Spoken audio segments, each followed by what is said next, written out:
Okay. So, let's see now.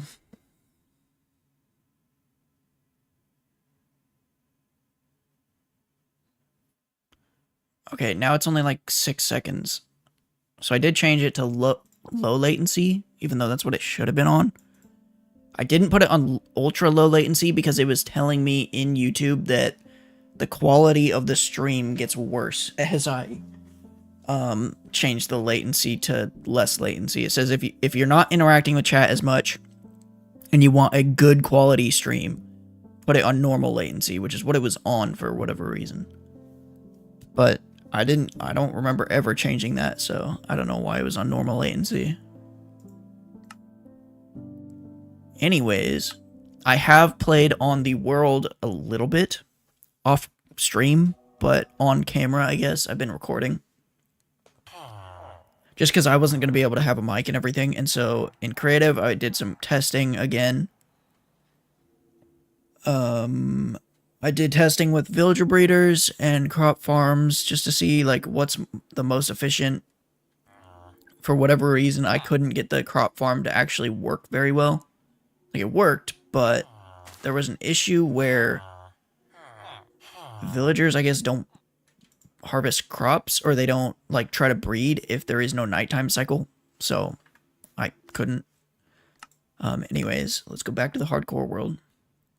So what I did was, let me grab a stick really quick, and I'll show off everything that I built. Okay.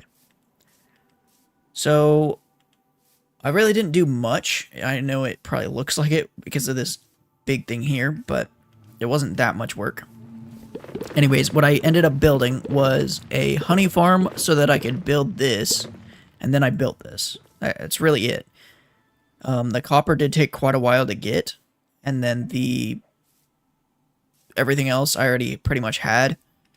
The slime, I think I might have gotten on stream, but I don't know. If not, then I got slime balls from a swamp way over that way, and then just threw it in this machine, so all the silverfish got converted into slime, and then I killed them, and then I got a ton of slime just from 1 potion, or 2 potions. So that gave me plenty for everything I'll probably ever need. And so I was able to build this thing, which is just a, how do I put it? It's a carpet duper feeding into a furnace array. So all the carpets go down this water chute. Oh, I didn't mean to fall. And as you can see, every hopper is already full and the furnaces are full, so all of it goes into here. Hold up.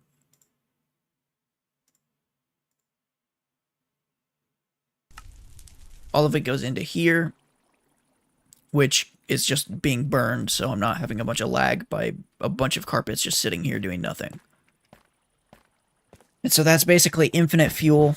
And then over here, all I have to do is just input my items and then press the button.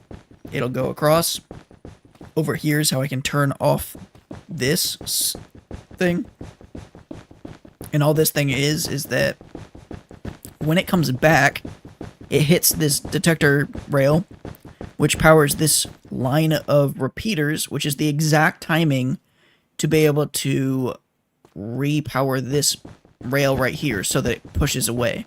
So that allows it to grab 65 items. Technically, there's 32 furnaces, and it's doing 1 pass and then 1 pass back, so really I only need it to grab 64 items, but it was not possible to do that.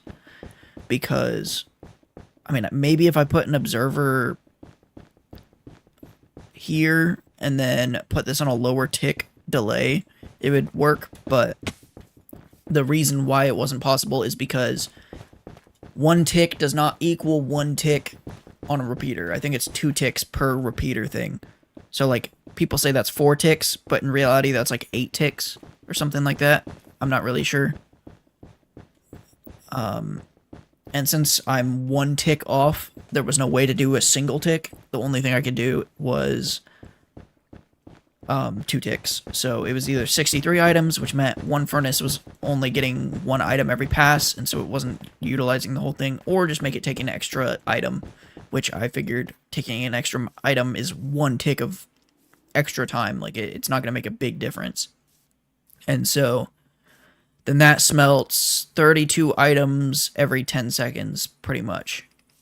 So it may not seem that fast, but when I put stuff in there, it's actually pretty fast. So let's see, do I have anything I could just smelt just for demonstration purposes? Actually, I have cobblestone, so I'll just throw some cobble in there. And we'll see how quick we can get some stone. So we're going to put 4 stacks in.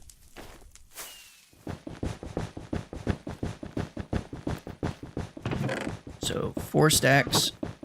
Oh, hold on. Let me take that out, because the whole point is I need to turn this off, because what that does is when it's powered, it allows it to stop the minecart here, so it's not constantly just moving.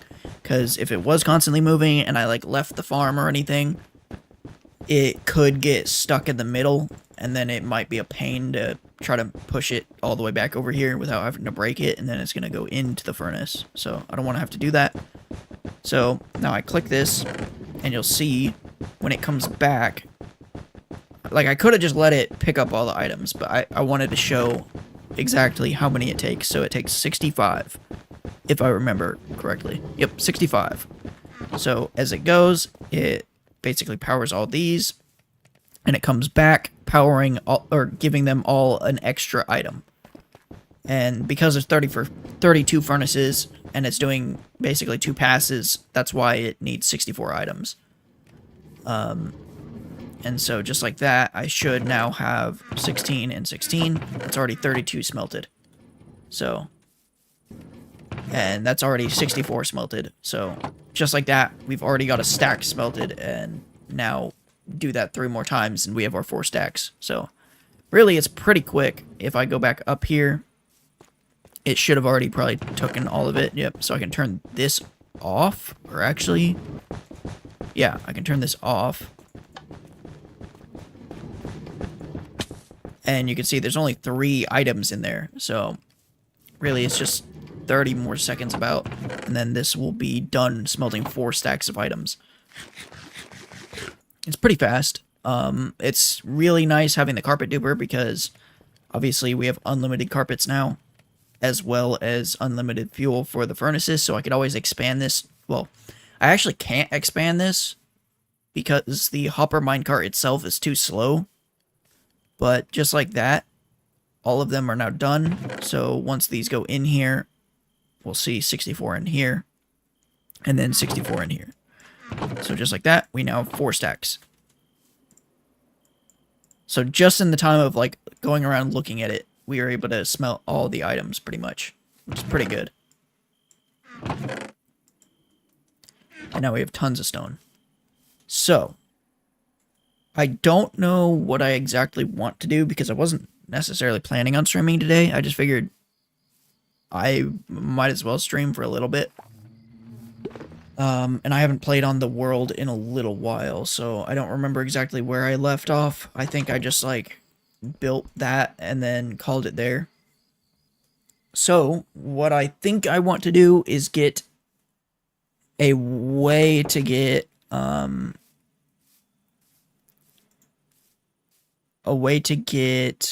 food. Oh, also, I did build this over here, so I expanded this little crop field area by a lot.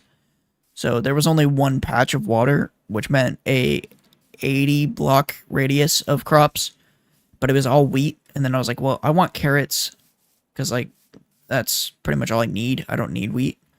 And so I decided I would just expand it and then put a bunch of carrots in there. Also, I did AFK this thing for a little while, so now I have a bunch of chests over here. This one's full, this one's full, this one's full, this one's almost full, this one's full, this one's almost. String, arrows, and then this was the random stuff. So this is from chicken jockeys that end up in the farm. This is from witches. This is from witches. Surprisingly, we're actually getting more redstone than I would have ever expected from a regular mob farm, because like it is a regular mob farm. I wouldn't expect witches to really spawn too often. But apparently they do. And the more I thought about it, the more I realized this could probably be expanded to be a creeper farm itself. And the reason I say that is because we would still get spiders, but I think if I put trapdoors on here, only creepers would be able to spawn. And so that was one of the things I wanted to look into in the creative world, is kind of just go back to that farm, wherever I built it, over here, and then just put trapdoors on it. So let's grab some trapdoors. And then I want to see if that actually does turn it into a creeper farm. Not that I need the gunpowder. Obviously, I have so much right now that I don't even know what to do with it all. But I'm hoping that by doing this, it would give me a better creeper farm in the future, because this thing is way faster than the regular creeper farm that I always build. Just because it's multiple layers.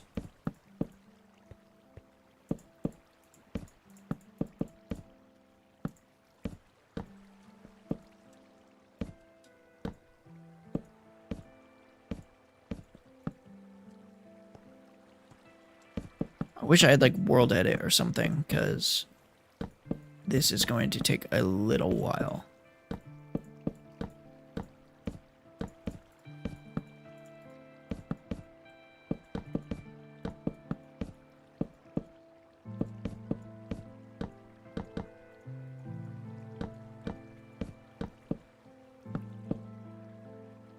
Just like that. We have one layer complete, and then I'd have to do that on all of the layers. So what I want to do is I want to turn on free cam while I'm up here and just see how many creepers are spawning on that layer, and if it's all creepers. Because, well, it should have spiders too, because I can't place carpets because of the water. But if I do tick unfreeze and then go down here, I should be able to see a bunch of mobs spawning.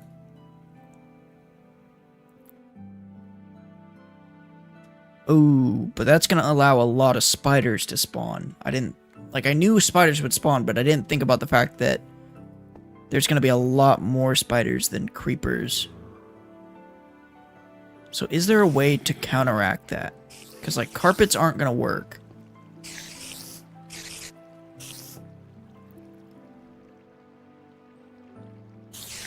Although I guess putting a cat right in the center.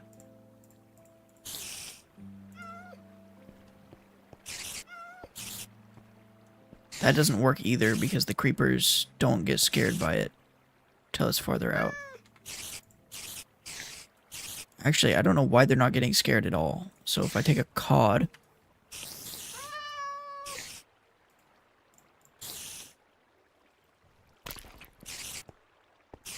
it's still not getting scared.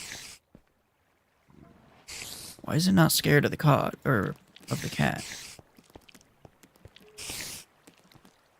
Oh, but it can't run off the edge because there's no trapdoors on the edge. I didn't think about that either. So I would have to do something like this.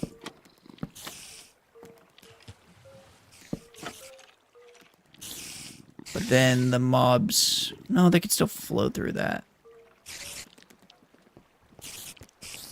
I don't know why the cat's not scaring the creeper, though.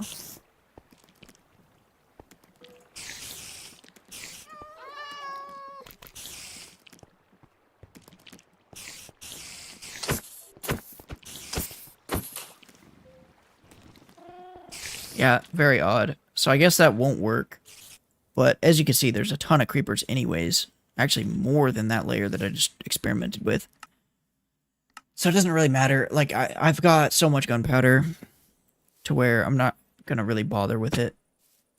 I just figured it'd be good to know for the future. So I think it might be worth trying to get mending and then some villagers going. So maybe just like build a little, not a villager breeder because we already have that, but a trading room, trading hall pretty much. So Let me see if I have the minecarts in these chests or if it's in my ender chest. So, rails I'm gonna need as well. Which I actually think I have the rails in my ender chest. I do need to go out and get more shulkers as well. Which I probably could do this stream just because I didn't really have too much planned. It looks like it's in my ender chest. So it's going to be right here and then... Is that really it?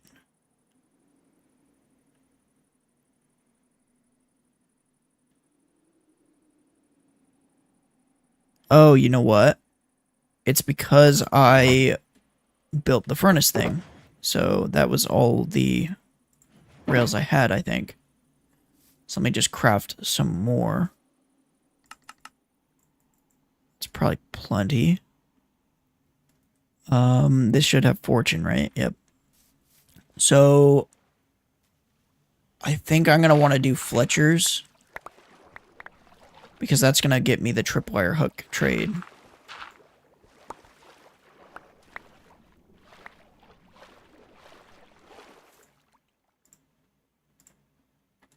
How much wood do I have, though? Not too much.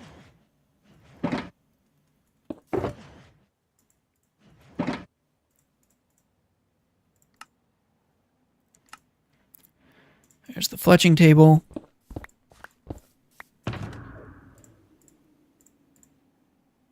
Actually, I want to put this back.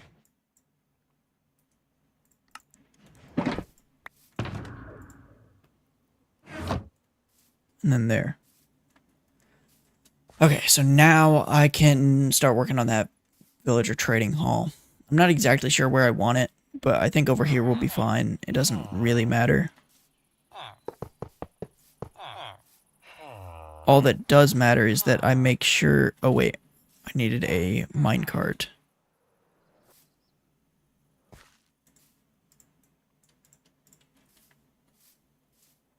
All that matters is that it is safe from mobs. So, digging down is probably the best bet. I'll probably build it, like... I don't want it to be too far from this guy. So I guess right here will work.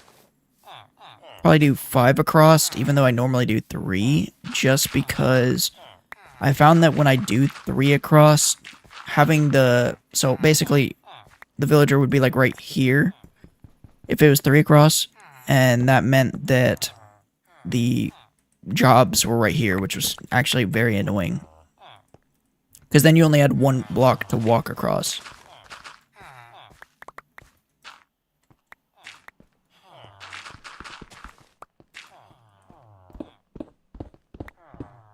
This is also going to give me a bunch of stone, which I'm not sure if that's worth doing. But, like, we have the cobble thing. We have basically everything we could need when it comes to blocks. So I don't think we actually need to get the stone from mining. Like, it's just beneficial right now, I guess, because... Well, it's not even beneficial. There is no reason to do it. Because we have the cobble farm and we have the... super smelter, so it's like getting stone and cobble are not really an issue.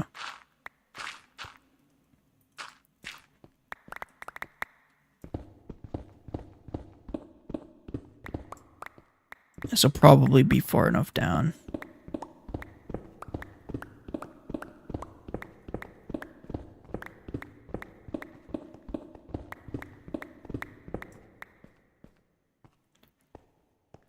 So then 3 blocks tall is probably good as well. Let me go ahead and craft some torches. I always forget this part because I'm playing with Fullbright, so I don't really see the darkness.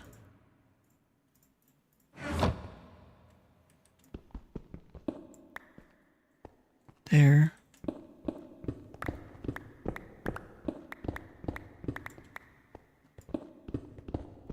Oh yeah, off stream.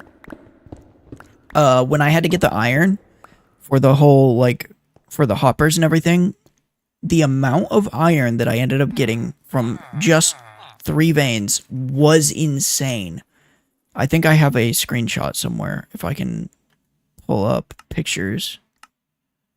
This is how much iron I got from 3 veins of iron. It was insane. Like, obviously I have fortune, but the veins themselves were just so massive that I was in shock, honestly.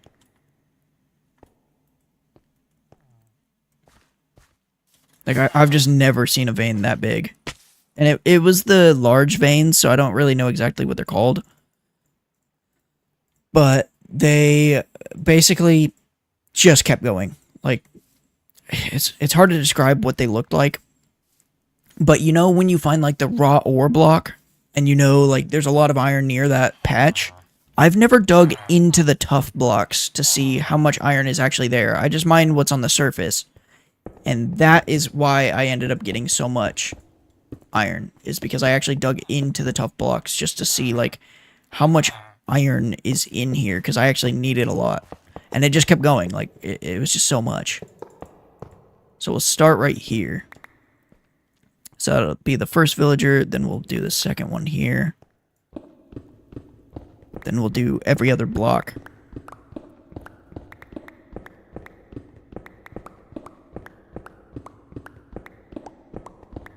I also have not been using replay mod, which is somewhat bad on my part, just because replay mod is very useful.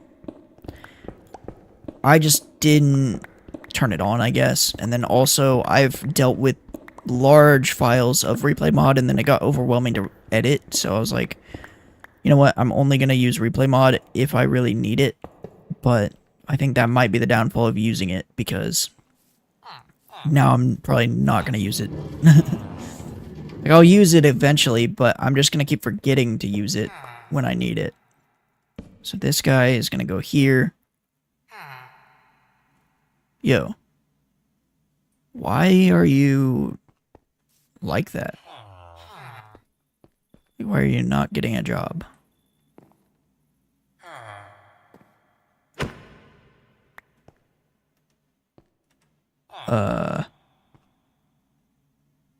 Hello?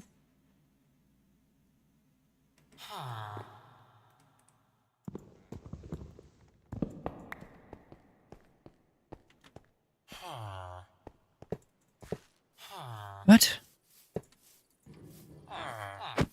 Oh, that's why. Yeah, I'm gonna have to mine those. Where are you going, though? Going in here? Oh, because it's night. Got it. Yeah, about that. We're gonna need you to get in the minecart. And then I will sleep for you, so you don't have to deal with the monsters.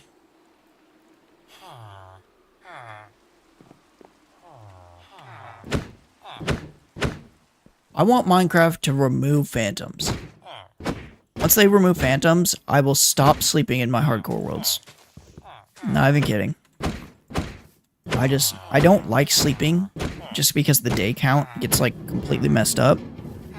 Because then it's like, every day is like 10 minutes versus the 20 minutes. So it's like impossible to tell, like, how long have you actually been playing. And so I like having a day count.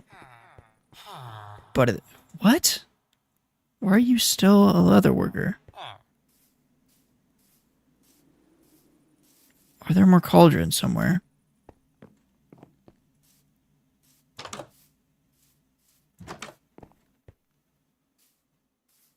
There shouldn't be cauldrons anywhere.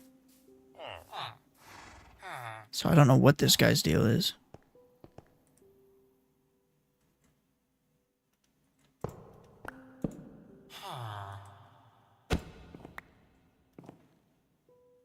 I guess I'll just get the next villager? I don't really know. Because I do not need a leather worker.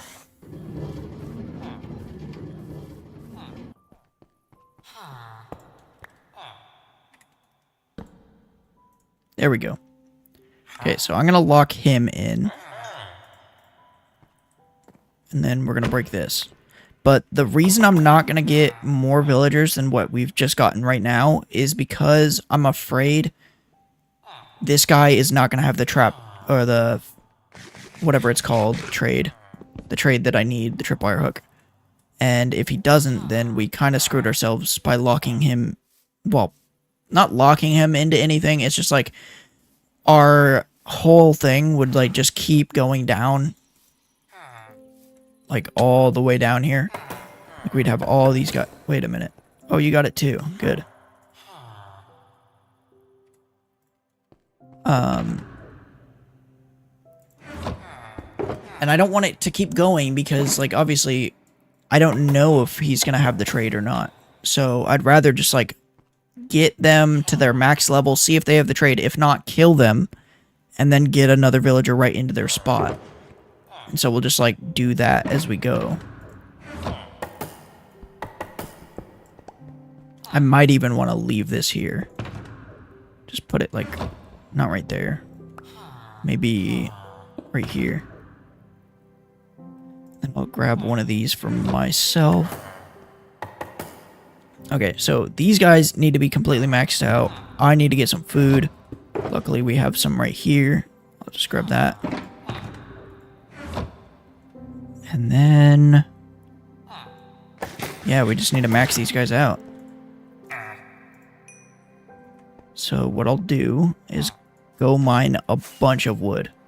And to do that, we're going to do something pretty simple. But first, I need to get a bunch of saplings and bones. So I should have saplings here. And then bones here. Just grab 2 stacks. That should be fine. So basically, all I'm going to do is just make a big area of just trees, like this.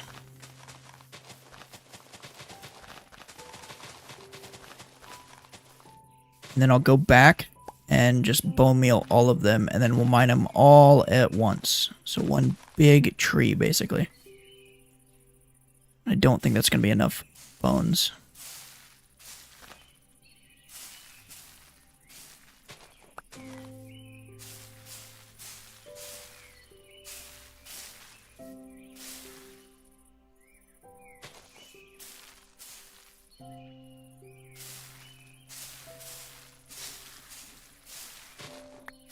It does suck not having a log farm. But you know what? It's totally fine because I would rather not build a log farm right now. They're just so complicated. I don't really like the aspect of building farms that are not, like, how do I put it? That are not designed by me because it just feels wrong. It doesn't feel like... I mean, obviously I didn't design it, I didn't build it. Well, I built it, but I didn't design it, so it doesn't feel like I deserve to be able to use it in a way. And I'm breaking the leaves of the Fortune 3 hoe just so that I can get more saplings.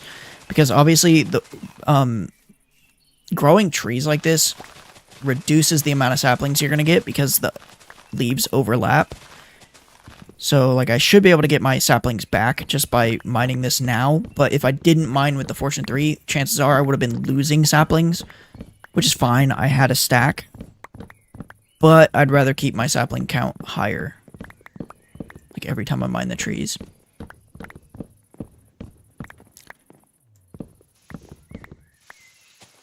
And then also I can come in here and just do this.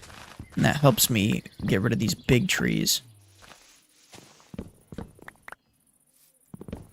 But now we finally have a good axe. We have literally everything that's like maxed out.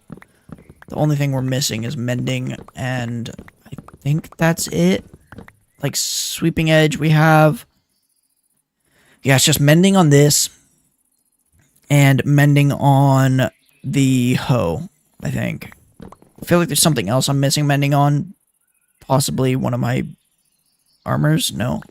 So, it's just that, and then I also have a Silk Touch axe, which I'm probably never going to use, but I have it, and it's missing mending as well. Basically, all the tools that are extra tools that are in my ender chest are missing mending.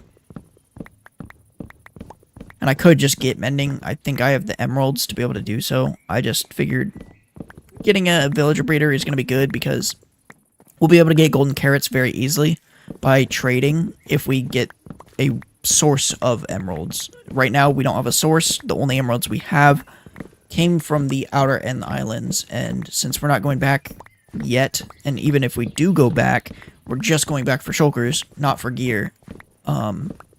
That will reduce the amount of emeralds we're going to be getting.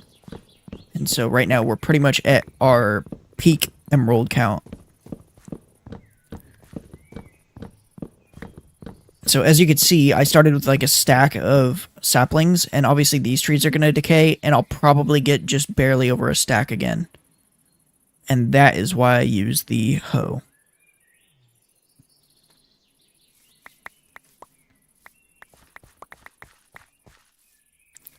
So there we go. And I don't care that I like am missing some saplings. I don't need a full stack again. It's just nice to be able to like get back what I use pretty much and replenish everything that I've used. So like really I just need 2 more saplings, which I could just let these decay, but just for the sake of it, I'll just do that. Now we have a stack. Now I don't have to worry about any of the rest of them. And then what I'm going to do is go ahead and start trading with these guys. So items are going to go in here, which means our bone meal goes in there. I'll just put the iron in there for right now. Blocks is going to get this. So block, block, block, block, block, block, block, block, block, block, block. This is a block. Block. Okay. An item is going to get that, and that, and that. Oh, I should have put these in there as well.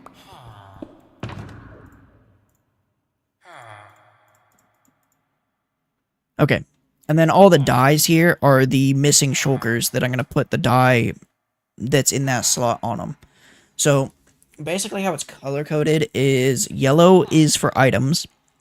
So I have items 1, items 2, and then this will be items 3. That's basically just for all items, so sticks, sugar cane, paper, gunpowder, literally anything you can't really place down. I have a brewing stand in there for some reason, but I think that was just like on accident. Then blocks is obviously blocks, so something I can place down. We're going to have 3 of those shulkers. And then builds is for if I'm doing a dedicated build. So like, let's say I want to build a log farm or a gold farm or an iron farm, I would put the corresponding blocks in there so I don't have to go looking through all these. Like, I would have just the blocks for that in these 3 shulkers. It's not really enough shulkers for some builds, but most builds, 3 shulkers does cover most of it. And then anything that it doesn't cover, I can put in blocks and items. Over here, I don't know exactly what I'm going to put in all of these, but basically it's all color-coded from, like, lighter to darker, in a way. So, I could have used any colors, but I figured because it's going to be rows of 3, it'd look better if I did, like, 3 different colors that correspond to each other in a way.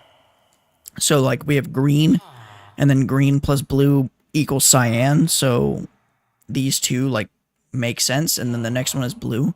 So it's like, it's getting closer to blue as it goes on. This one's getting closer to purple. It's starting as pink, then magenta, then purple.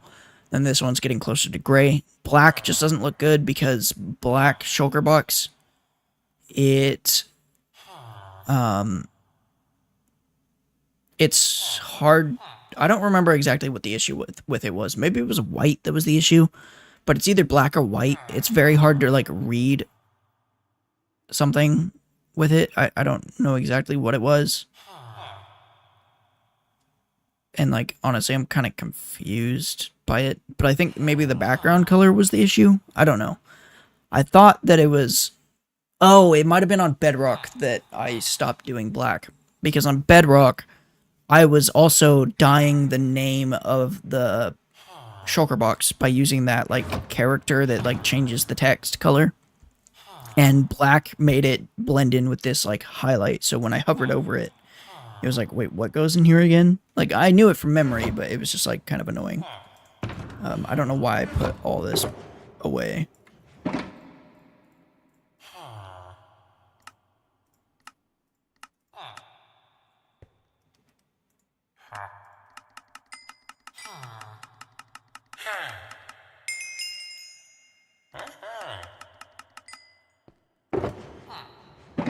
But yeah, so that's the color code, and that's how many shulkers I'm gonna need to get.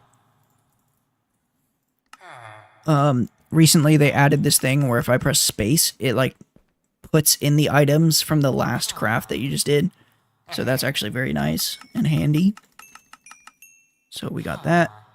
It's night again, so let's go ahead and sleep because one of the bigger things that we're going to be running into is the fact that I didn't light up this area with torches. Normally, it's one of the earlier things that I do is just like light up the entire area with torches to where no mobs can spawn. But I did not do that because it just takes so much coal and it's somewhat annoying to do. So we're just going to deal with it how it is now. So now we're going to get a bunch of bows. These we're just going to throw away because we can always get more. Same with this guy. Oh, he's not discounted though. So maybe if I wait. Yep.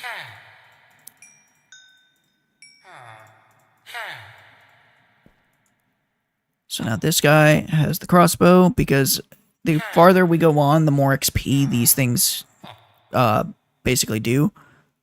So I'm going to throw that out. And then I'm just going to toss all of these.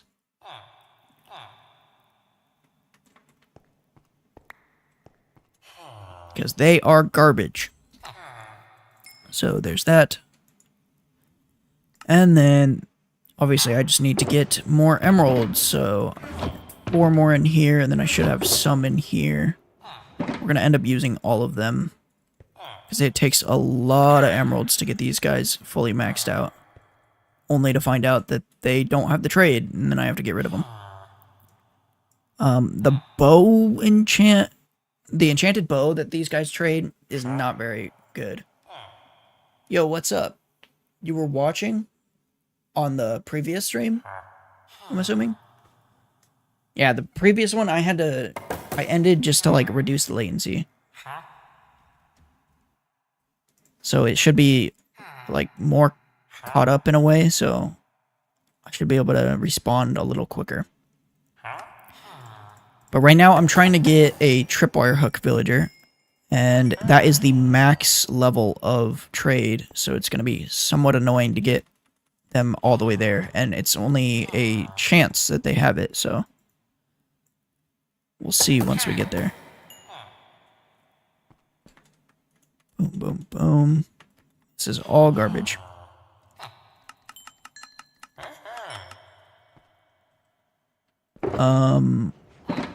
Good luck.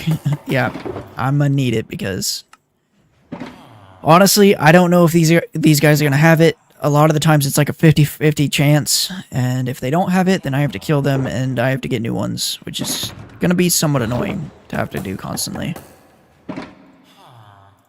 But I think it'll be fine. Because like I have so much crops growing over here somewhere. Where is it? Over here. So once these fully grow, then I'll be able to replace the carrots. And some of them are already grown, so I might even do that now. Just use my Fortune 3 thing on them.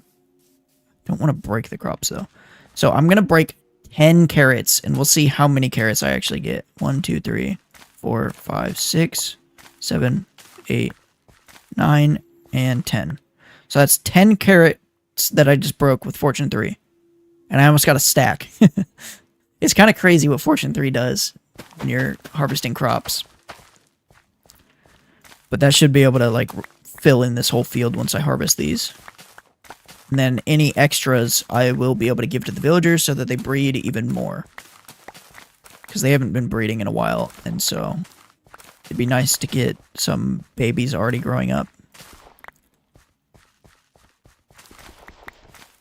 I did kind of want to wait for this to fully grow, though, just so that it was easier to harvest. But I think it'll be fine, because at least now it'll be fully filled in, so when I do harvest, I'm going to be harvesting so many. More than I'll actually need. But I'll also be using this as a food source for now, just because I don't have any gold, and getting gold from the nether is going to be kind of annoying. Well, actually, maybe I'll go to the nether and get gold from bastions. I'm not really sure. It just seems kind of risky. I'm white.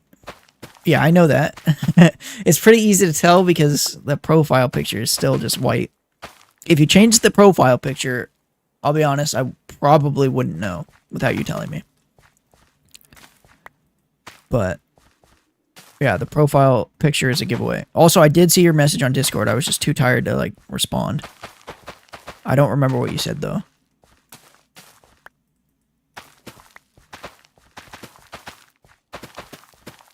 Because I saw the message pop. Actually, I don't even know if I even opened Discord. I think I just, like, saw the notification. But I saw, like, the name, and I was like, wait, what? Who is this? You can trade with villagers to get golden carrots. Yep, that's exactly why I'm doing this right now, because it's like, I could build a gold farm, but a gold farm is going to take so many materials to build. So I don't really want to build a gold farm right now. I figured it would be better to get a villager breeder and then get a tripwire hook farm going so that I could get basically unlimited emeralds and then just get villagers to trade for golden carrots. I had a power cut. That is not good. Hopefully I don't have anything like that happen because my power and my internet have been going out somewhat consistently recently for whatever reason.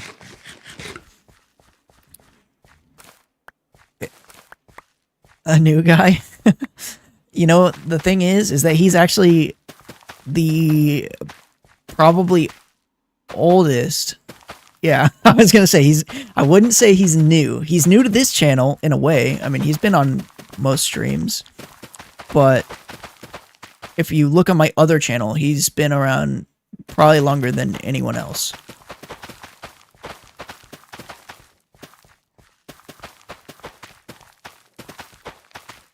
Yep.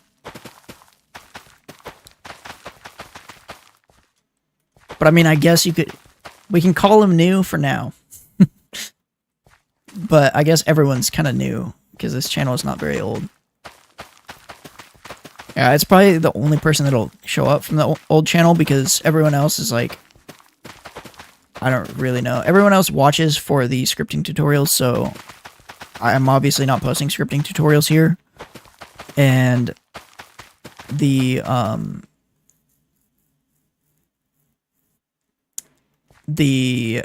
odds of them even finding this channel is pretty low. Like, if they asked me if I had another channel, I would have just told them, but no one really asks, so.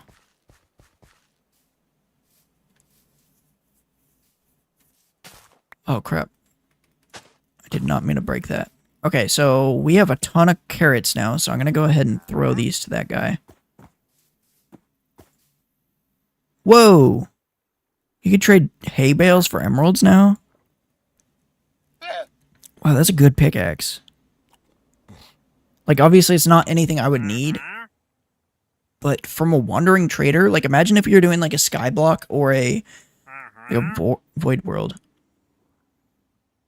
I don't want to promote this channel on my old one. Otherwise I would have. I don't know. I just feel like the whole reason people went to the other channel was specifically because I was making the scripting tutorials. So, like, every time I get a DM on Discord or anyone making a comment, it's always about one of my add-ons. It's not something that, like, they don't watch my videos to watch the videos. They watch because of exactly what I was making the videos about, which I'm not doing on this channel anyways. So it's kind of like, I feel like people wouldn't want to watch. And also, most of the people that watched my streams before were my friends from school. And they haven't been watching these streams, but that's also because I have not really, like, I've told them about that I was making a new channel. I told them the name of the channel, but I don't think they thought I was serious. And they don't really know that I actually did end up making another channel. Also, they were usually in the videos or streams when I was playing, so now that I'm kind of playing solo, they're not really, like, there's no reason for them to really tune in.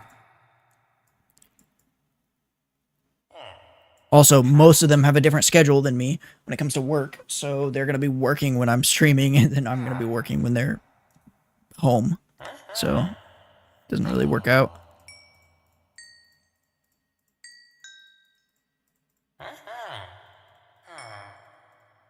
Is that the final trade?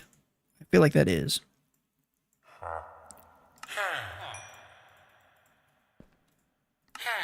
Master. Oh, and he's got the tripwire hook trade. Perfect. And this guy does not. But he's got arrows of leaping. But I don't want arrows of leaping. So, he's gone. Now I just need to get another villager in here. And redo the whole process and spend 1,000,000 more emeralds. Yeah, this is why I don't like this specific trade, but it's like, if you're playing on an SMP on Java, I haven't been playing Minecraft for a while, it won't update. It won't update on... Wait, I thought you were in an SMP. How is it not updating? And I guess it depends on how the SMPs ran, but I thought most Bedrock SMPs were ran on a Realm, which I thought required you to be on the most recent version.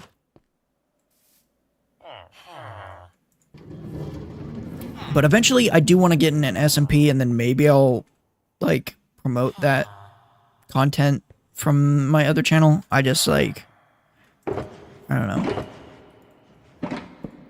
I just don't see a reason to promote. The game itself won't update.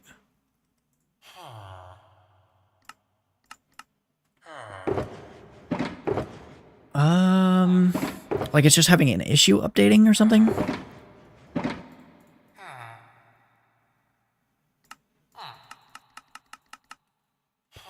I've always kind of had issues with Bedrock Edition in general. Like, on PC, updating it is kind of annoying because you have to use the Microsoft Store, which is very weird. Like, almost no games are on the Microsoft Store, like Ark is, but Minecraft is one of the very few games that are on it. Basically, games that Microsoft own are on it. And because of that, the Microsoft Store is, like, signed into an Xbox name and, like, all these other things. So, like, back when I first started playing Minecraft, all my games were on my parents' email. And now that they're not, now that they're on my own email, it's, like, just, like, it makes it so much more difficult to be able to update because I had to, like, rebuy Minecraft, and then Microsoft Store constantly bugs. Google Play, yeah. Google Play is also kind of weird. I very much dislike a lot of the ways Google Play works, but at the same time, I would not use Apple, so I'd prefer to use Google Play and deal with the issues than use an Apple device. Because, like, technically, you could probably download the newest update on an APK and just, like, install it from there. It wouldn't be official. And I wouldn't recommend it because I think you could probably get banned for doing it, but technically you can do it. It's an option. Whereas on Apple, you're, like, restricted. You can't do, like, almost anything. You can't install games at all. That's weird.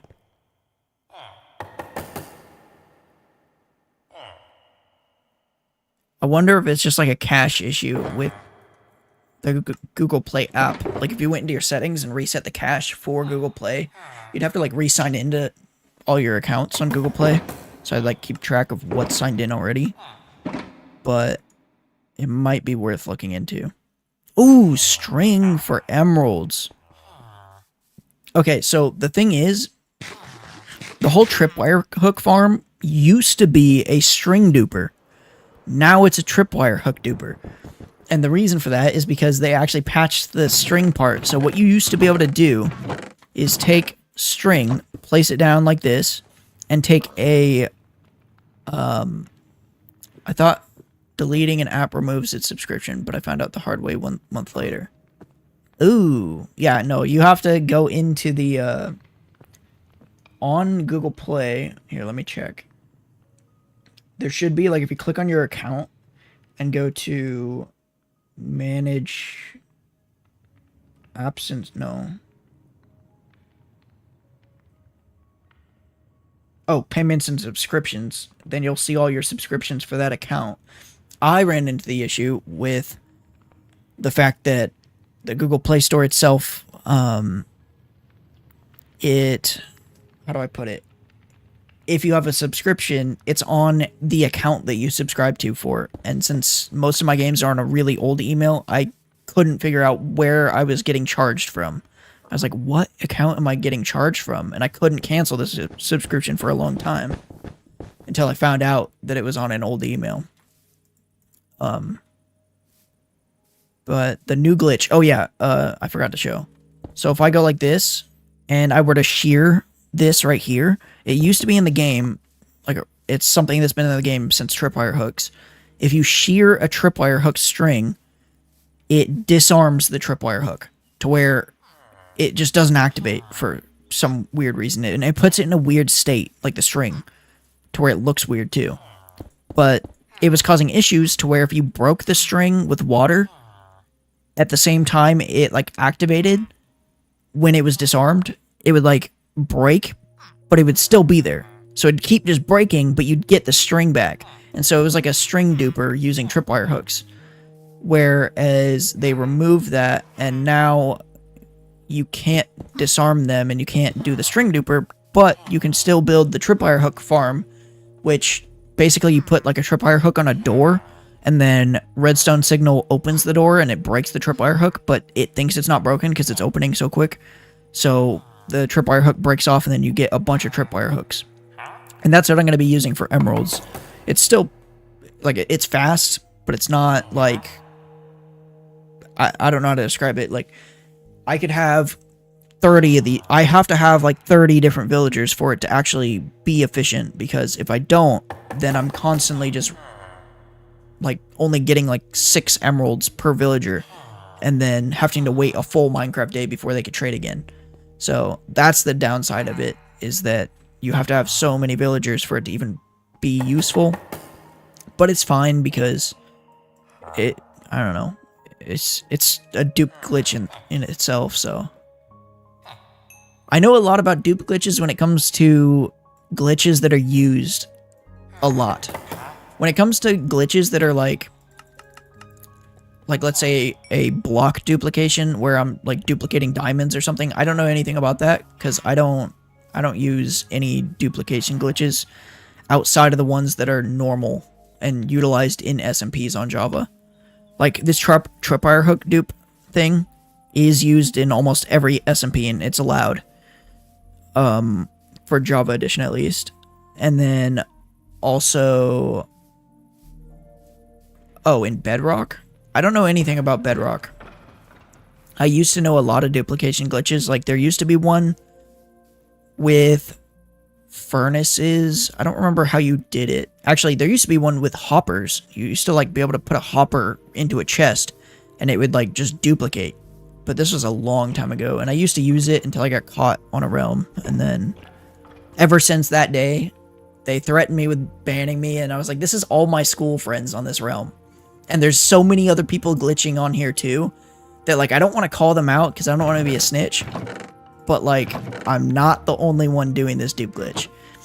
And so I didn't say that, but when they threatened to ban me, I was like, okay, you know what? I'll never glitch again when it comes to stuff like that. I'll only glitch if other people are doing it, so that I'm not the only one that would be getting in trouble. Like, you'd have to ban everyone if you're gonna ban me for it, pretty much. And so like there's like XP duplication glitches that I used to use. Yeah, on Bedrock you can dupe everything. It's kind of annoying because I set up a realm when I was streaming on my other YouTube account, and I actually had quite a bit of people joining the realm every now and then. And when I finally logged on to the realm, because I didn't actually play on it myself, but I got like a message saying that someone duped on it, or someone was, yeah, duping. And so I logged on, and I saw bedrock placed everywhere. It looked like 2B2T. Like, it did not look like something you could even do. I don't know how he got bedrock. I don't know how he got so many different things that you should not be able to get. Like, there was fully maxed out level 255 enchanted books and stuff. I was like, how? How do you do that? Yeah, and I don't know. It might have been you that told me about that person glitching. I don't know. I don't think so, though. It might have been someone else. But yeah, when I logged on and saw that, I was like, I don't even know how you do that.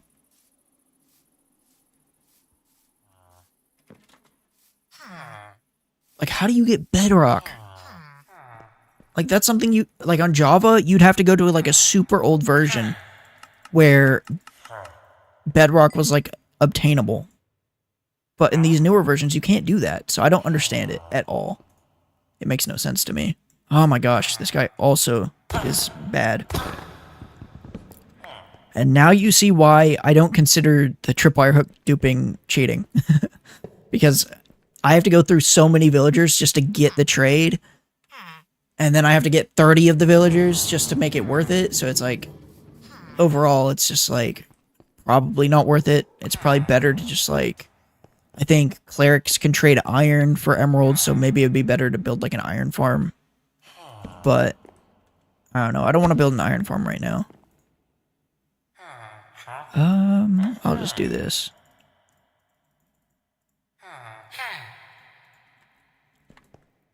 We have so many arrows, it's crazy. Too bad we can't trade them.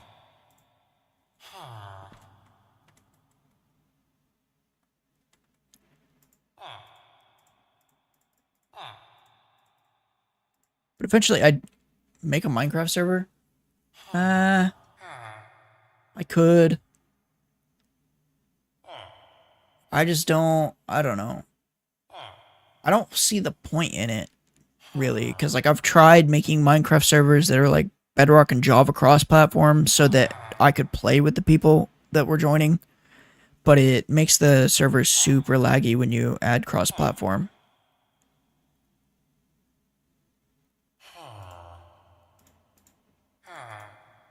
With my experience, I don't think I will anytime soon. I wouldn't say that I wouldn't anytime soon. I mean, it's definitely possible. I don't know. It's just something that I'm not really looking to do right now, if that makes sense.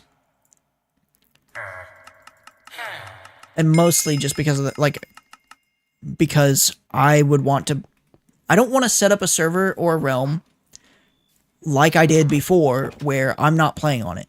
Like, it just doesn't really make sense. Like, sure, there's other people playing on it, and they're playing together, but the whole reason I made it was so that I would, like, have a realm that other people could join, and, like, it just doesn't really make sense if I'm not even on it.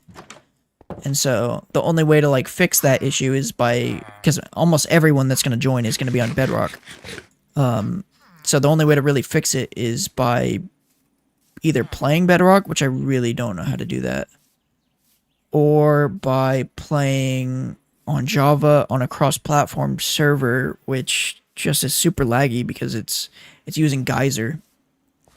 And it's basically just like, it's a Java server that lets Bedrock players join, but really it's like, you're not supposed to be able to do that. So I don't know how they make it work, but it works. But that also means that Java players would have Bedrock, or Bedrock players would have Java combat, so they'd have to like have weapon cooldowns and everything, which is cool. But then also, if you get the Sweeping Edge enchantment that's only on Java, you don't even see it. It just looks like an unenchanted enchanted book. Like, it doesn't show the enchantment, but it does show that it's an enchanted book. And so, like, the tools don't work the same. It just, it's kind of broken in my opinion. And so that's one the main reasons why I don't really do that anymore. Cuz like outside of that, I could easily make a server in probably like I could host a server for free from my PC really easily. I don't know.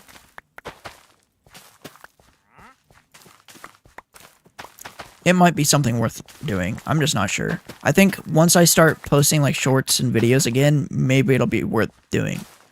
But I don't know when that's going to be. Like I want to do it soon. I'm just not. I don't know. Oh my gosh, what are you guys doing here?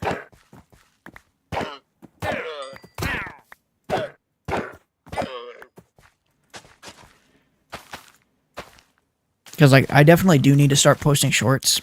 I don't really have anything to post shorts for. Like I don't want to be a shorts YouTuber, if that makes sense. That has a preference. Java players. Yeah, there's a lot of servers actually. If you go on YouTube, you'll probably, if you're just scrolling through the shorts feed, or probably even TikTok. I don't use TikTok, but I'm assuming it's the same. You'll probably find like just every now and then a YouTuber that's like advertising their server, and they'll be like, "Oh, it's Java and Bedrock cross-platform, so anyone can join. Here's the server IPs for both." And they're good, but they're also, as I said, you have every single one of them are like Java servers that are allowing Bedrock players to join. So the more Bedrock players that are actually in the game, the way it just gets so much laggier. If no Bedrock players are joining and it's all Java players, it's not that bad. Just because like the mod itself doesn't really cause a performance issue. It's just when the Bedrock players join. It's like the whole server just like tanks. And it's not like you feel the lag. It's more like mobs start jittering and like they just act really slow, and redstone is horrible to where you can't really build farms anymore. It's just, I don't know. It's something that I think Mojang should definitely work on, is trying to bring the games into parity enough to where the games could just play together. Because it's kind of ridiculous that they're making two separate games that are so similar. Like, the amount of time that it takes to do that would just be insane. Like, I would totally be fine with removing Java and just having Bedrock if they just made Bedrock like Java. It's just, the games are so different, and Bedrock really, I don't like it. It's just so buggy, it's so, like, I would not play hardcore in Bedrock, I'll just say that.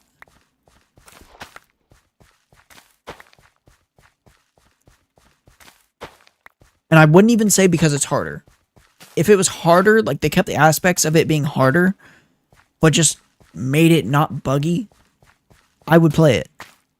Because I don't care about the hardness of it, like the wither being harder, stuff like that. I don't care about that. That's not why I don't play Bedrock. It's just the bugs and like the amount of times that I've gone out and done something super simple to where I shouldn't have died and then just ended up dying randomly.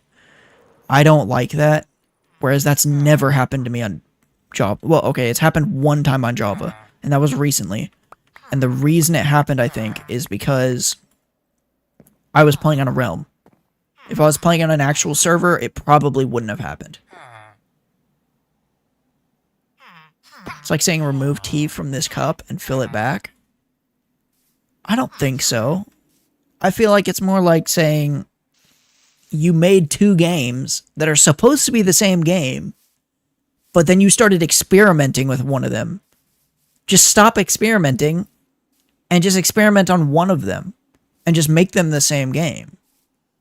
Because, like, even the Copper Golem, when they fixed one of the issues, because the Copper Golem couldn't walk through doors, what they did was they experimented differently on both games. They made the Java version bigger and basically made it even harder to walk through doors, but then they made the Bedrock one smaller so that it could walk through doors. Like, why are you doing completely different things like that? Just do the same thing for both games so you have more players that can, like, say the same thing about these issues. Because now you're having two different feedbacks coming from two different games. Whereas if you just did like one game, like I understand it because it's like it helps a little more just having you have like I want to experiment with two different ideas, so let's like do that. And that's a good way to do it, but I don't know. I feel like you could do it in the same game if you just had like a toggle for like the two different options. Like you could have the regular Copper Golem in the preview could just act like the new update where it's smaller as the fix, but then there could be another toggle for an experimental option to see like, do you like it better with the bigger hitbox? Because if so, then just experiment with that too. Because like they already do that. Yeah, they do just want money. That's one of the big issues. I think, you know, I always said that once Microsoft bought the game, it ruined the game. But the more I look at it, the more I realize that's completely wrong. And I actually very much like what Microsoft has done towards the game. So one of the big reasons for me saying that, and actually probably one of the only reasons, is because the Elytra. The Elytra was added by Microsoft. That was the first update that Microsoft owned the game for. It was the first update that Notch wasn't in charge, at least. So Jeb was still lead developer, but overall, he didn't have to deal with like Notch saying, hey, I don't want this in my game, even though you're the developers. Notch was the one saying that kind of stuff. So the whole combat update was when the Elytra came out. So the whole new PvP on Java, the Elytra, the end cities, all that stuff was the first update that Microsoft came out with. And that's the main reason, and probably the only reason, that I stand by Microsoft making this game better. But updates after that, I feel like they just kept... Whoa, what are these guys doing? Updates after that, I feel like they just slowly got worse until the Caves and Cliffs update. I really liked that update.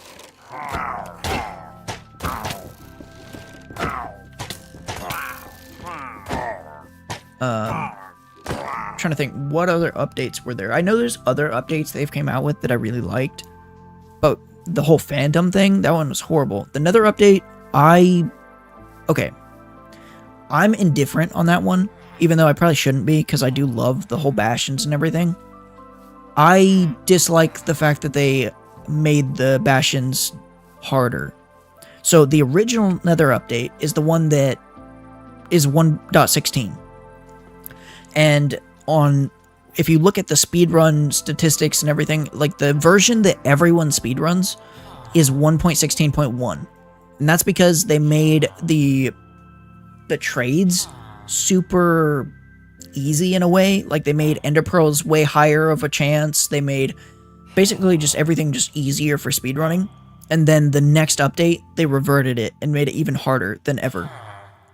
And then in 1.16.3 or something like that, they added brutes and then made it even harder. I'm fine with the brutes. That did add a good challenge, but I'm not fine with the whole trade difference, because it's like now you have to go to like 3 different Bastions just to get all the Ender Pearls, or like, I mean, I've gone to 2 different Bastions, traded all of the gold, and not gotten a single Fire Res potion.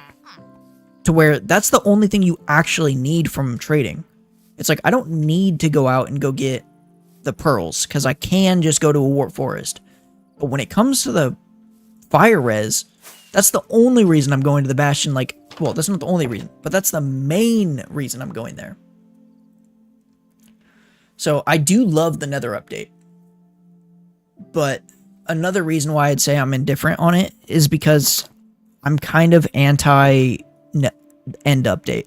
I don't really want an end update. I know so many people do, and I did at one point, but I don't think I want the end to look like the Nether does now. I don't want it to be all colorful and vibrant and everything. I'd be fine with an end update that adds new stuff. You need to see my new profile picture and name in the Discord. I saw your name, unless you changed it again, but I didn't see the profile picture. I can check right now.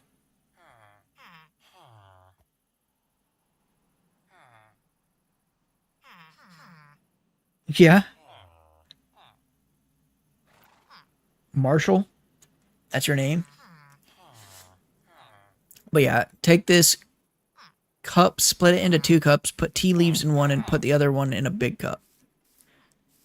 I mean, I guess that's pretty similar to what they're doing, so I do agree with that. You're basically taking your cup of tea, splitting it into 2, and then one of them you're putting the tea leaves in, and then the other one. No, I don't think the big cup makes sense. I did see it. I saw the profile picture. Um, but I do think putting it in 2 cups makes sense. But it's like one you're putting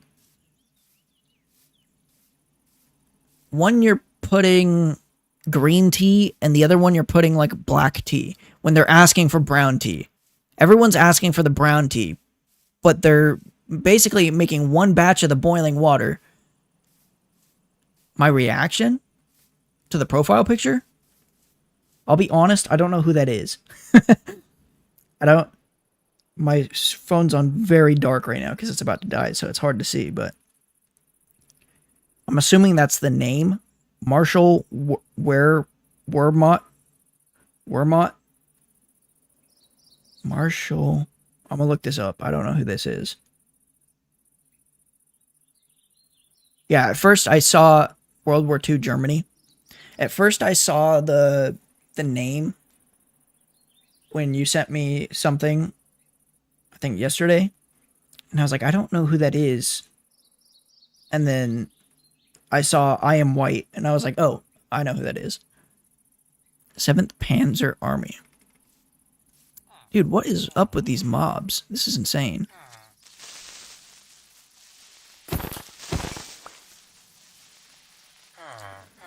But yeah, I don't know.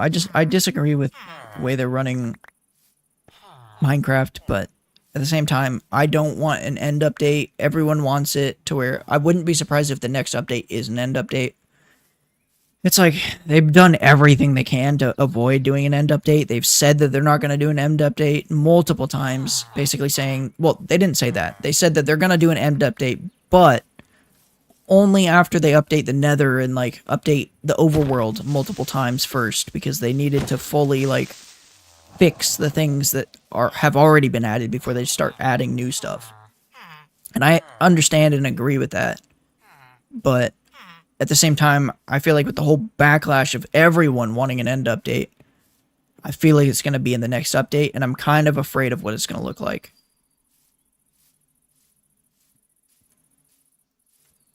Java costs 30 and Bedrock costs 6. The same thing as the big cup is Java. Like what? But that's not true. Bedrock is like $30 if you're buying it for PC or console. It's only $6 for mobile. And actually, I think it's even more on Apple. But I could be wrong about that. Because I know... Oh, I did not mean to fall. I think, when I bought it, it was like $7 on... Well, maybe it's the same for Apple, actually. Because I think when I bought it, it would have been like 2013 for the first time. And this would have been on an Apple iPad back when they were like somewhat newer. And that was my first time really playing Minecraft, and it was like $7 on Apple, even way back then. But then when I had to buy it for Java, it was $27. And then now Bedrock and Java come together though. Like if you buy Minecraft on PC. So that you don't have to buy them separately.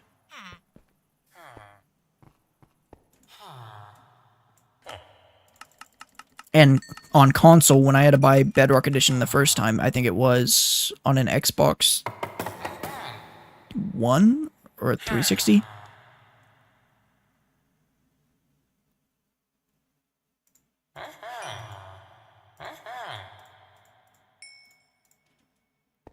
Okay, I do agree with what you're saying there, though, with the whole mobile versus PC. It is literally the same game. Why does it cost more? It doesn't make sense, but they also do need to make money to keep the game running for as long as it's been running. So, like, I somewhat understand the price increase. but it's kind of weird that it's $7 on mobile. Like I feel, or $6. Like I feel like either it should go up in price on mobile to make it like make sense, or oh, let me check this picture.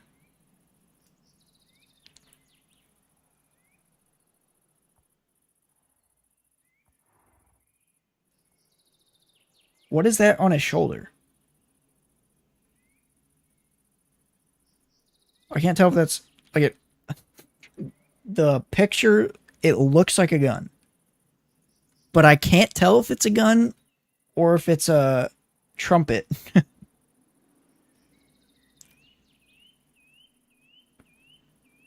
I don't think a trumpet would go over his shoulder though. I don't need to know. Okay.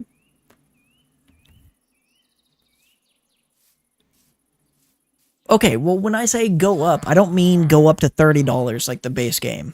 I'm saying balance it out. Take the two prices, average it to where it's now like, I don't know, $12, and then bring all the costs to $12. Like, I know that's a lot for a mobile game, but let's be honest, it's Minecraft. It's a game that's going to be updated for the next 10 years, probably. It's like buying GTA.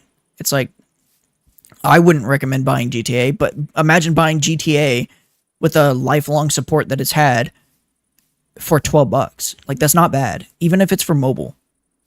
Or, hear me out, they just work with Apple and Google Play and make the entire game one purchase, and then it works on every device.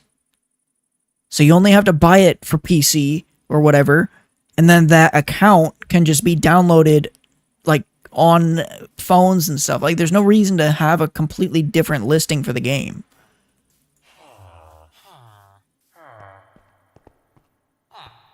Averaging 30 to 7, but it's not, because like, think about it. It is a game that it is fully capable of delivering on $30. It's not like a game that you buy it for $30 and you're like, wow, I'm disappointed. This is not like that. This is Minecraft. I've been playing this game for so long, and yet I have not done everything in it.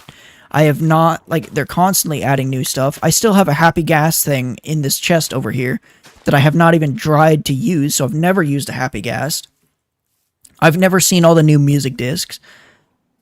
Granted, a lot of these things that I'm mentioning are, like, new features that aren't really that impressive, but, like, at the same time, this is all new stuff to the game that I have not done yet, and that's just new stuff. You could not make a cube game in 30 seconds, dude. I promise you. I've been making cube games, coding them from scratch for the last 5 to 6 years now, and I have not come close to anything like Minecraft. Like, Minecraft is super impressive in the way that it runs, and like, it's hard to do what Minecraft has done. It's actually like, sure, Microsoft could like make another game like it, but and I'm not comparing it to like something like Grand Theft Auto. Obviously, the models are simpler, but when it comes to the actual core game mechanics, it's more like No Man's Sky, where it's all procedural, which procedural terrain generation is not very easy, especially when you're trying to add biomes to it. Like, if you did a single biome game, then sure, like maybe a month to make something like resemble Minecraft, but it's not going to be like Minecraft. It's not going to have nearly as much stuff as Minecraft. It's just going to be a very bare bones cube game that just generates terrain and that you could maybe mine and place blocks in. But that's about it. There wouldn't be mobs, there wouldn't be any of that, and that would take you a month to do. Whereas Minecraft has full biomes. Like, biomes themselves to code, I have spent months just trying to understand how biomes are coded, and it's super complicated. Because it's not the same way as just generating the terrain. The terrain is simple, and making a biome asset that generates the terrain in a certain way is simple. But when it comes to blending biomes efficiently, it's extremely difficult. Because if you didn't blend them, then you're going to have these hard edges where, like, plains would meet a mountain, and there would just be this giant jump in height. and it would not look smooth at all. And smoothing is not simple, because you have to know what the biome next to the block is, and there's just so much to it. And just trying to figure out what a biome is in the first place is very intense on performance. So the fact that they're doing it for every single block is just insane. But to write a few numbers, but the thing is Minecraft isn't just a few numbers. Minecraft is way more than a few numbers. Eventually, I'll do a stream and we'll code a cube game, and you'll see exactly how complex it is, and you'll realize when it comes to making the cube, the very first cube, you wouldn't have been able to do that. Like, it took me years to be able to figure out how to make a cube. Because it's not like you model a cube and put it in the game. That's not how Minecraft does it. They have to code the cube. Every cube is made with code. And the reason for that is so that you could do this. So that you see how it's like transparent on the inside here. You have to do that, otherwise your game would lag just rendering 10 cubes. Well, not 10 cubes, but it would lag by rendering a single chunk, because you would have to render every inside face of the cube. So you have to like turn off different faces if they're touching faces. Then you have to handle transparent blocks to be like, okay, well, transparent blocks need to handle differently than regular blocks, because if it's transparent, we want this face to render on the other side of it, but we don't want the transparent block to render on that side. So it's just, there's so many different things to like think about and have to do just for transparent blocks. And then you have to do panes and like custom models that are completely different, that also have culling. So like if I go in here, you'll be able to see, I don't think I could slow myself down, that there's no face on the side of the pane, like on the inside face or on the top or anything. Actually, there is one on the top. So I take that back. But you see how this face is rendered on the top of the pane, even though you can't see it? Well, that's how every block would look if you didn't do it right, pretty much. Sure, you could just use cubes and just spawn them in a grid and make it 52 years. Exactly. Okay, maybe you wouldn't need 52 years, because the first game I ever wanted to make was a game like Minecraft, because I thought Minecraft was so cool, and I thought all the dimensions were so cool. It was such a good aspect of the game, but I was like, what if Minecraft just had more dimensions? What if it was more than just the nether and the end? And so I wanted to make my own game that had like a bunch of different dimensions, like the moon dimension and stuff, like how mods handled the game. And so I set out to do that, and that's the only reason I learned to code in the first place, was because I wanted to make a game like Minecraft. And to this day, I still struggle. And I've been doing that since I was in middle school, so at least 10 years now. And like, yes, I've learned a ton about coding. So I definitely could code a game like Minecraft, but it won't run as good. It'll be way laggier. And like, there's just so many things with Minecraft that is very hard. Also, the AI for Minecraft isn't very simple either. Like if you're using a game engine like Unity, they have a built-in AI system, but the AI system doesn't work on a voxel-based grid, so you'd have to code your own AI no matter what, just so that it could pathfind from block to block. It'd have to figure out what a block is, how it should interact with the block. Like in Minecraft, they still have little bugs like trapdoors, where mobs think trapdoors are full blocks, so then they fall into pits because they walk on them.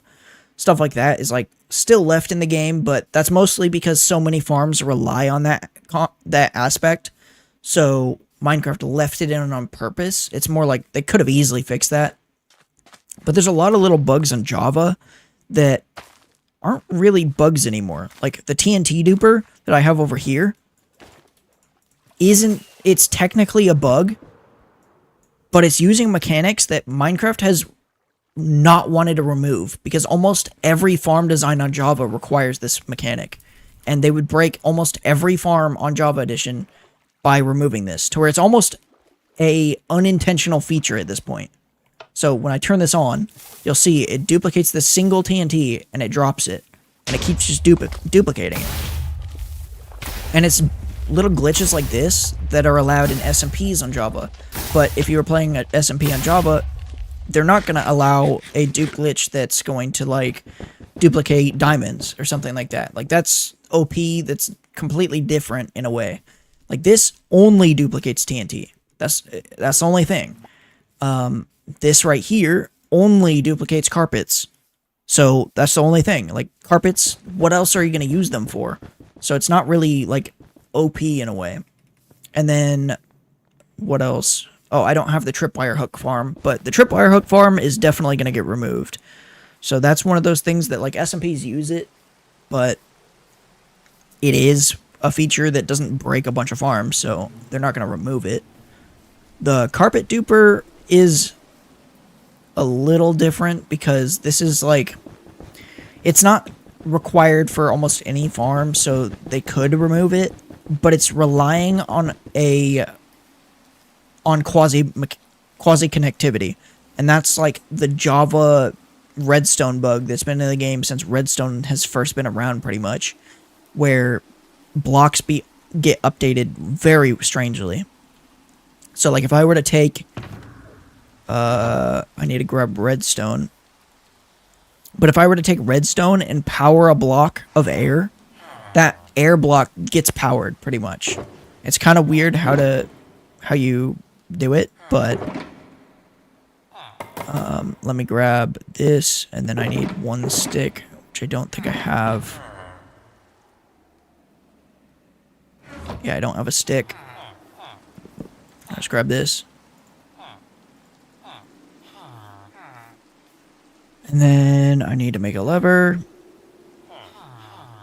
So, like, basically, it's hard to describe because even I don't fully understand quasi connectivity. But in principle,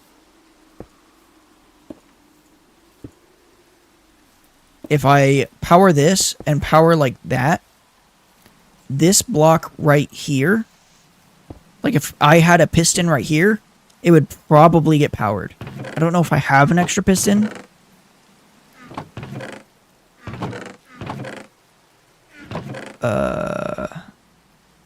I don't. Although, I could probably just craft one. Or is the kind of kid to do math equations for fun? I do math for fun occasionally, but it depends on what it is. I don't just, like, sit there and just do math just to do it. It's more like, if there's a math equation that I need to solve for something, I'm not going to be hesitant to do it. I'd rather do it than not do it.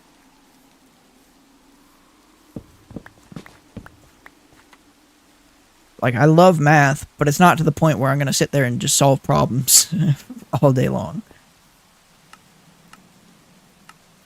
Like, that is... And I mean, I would probably, but I just don't. I don't know. Okay, so it's not there. Is it here? Yeah, it's right here. So, see that? I just turned the redstone off and it's still powered. But if I update this, it changes. And so that's the bug that's been in the game that so many farms require.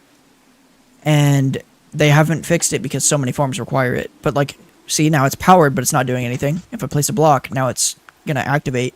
If I place another block, it doesn't disactivate because this air block right here is being powered somehow. Even though it shouldn't be. Actually, I don't even think that air block's being powered. It's doing some weird thing where it's powering this block right here. I don't fully understand it. There's only so many people that do fully understand it. It's just that it's a very useful mechanic in Minecraft that if they patched it, so many people would hate Mojang for patching it. And so they just haven't patched it. And it's on the list of things that they want to patch, but they don't know how because they could just... It's not that they don't know how, like, as in it's hard to patch. It's more like how do we patch it, but add something new that would add the features that it had so that farms could be rebuilt with the new features rather than just removing it and breaking everything. And it's very hard to figure that part out. And so, I don't know. There's a lot of bugs in the game that, like, aren't really considered bugs anymore. Just because of the community. And if you're coding a game like Minecraft, you have to handle these bugs. Like, imagine trying to fix that issue that was just happening right there. Like, that would be so hard to do. And again, it's not like Minecraft can't fix it. It's more the fact that, like, it's hard to implement something that, like, works for the whole community.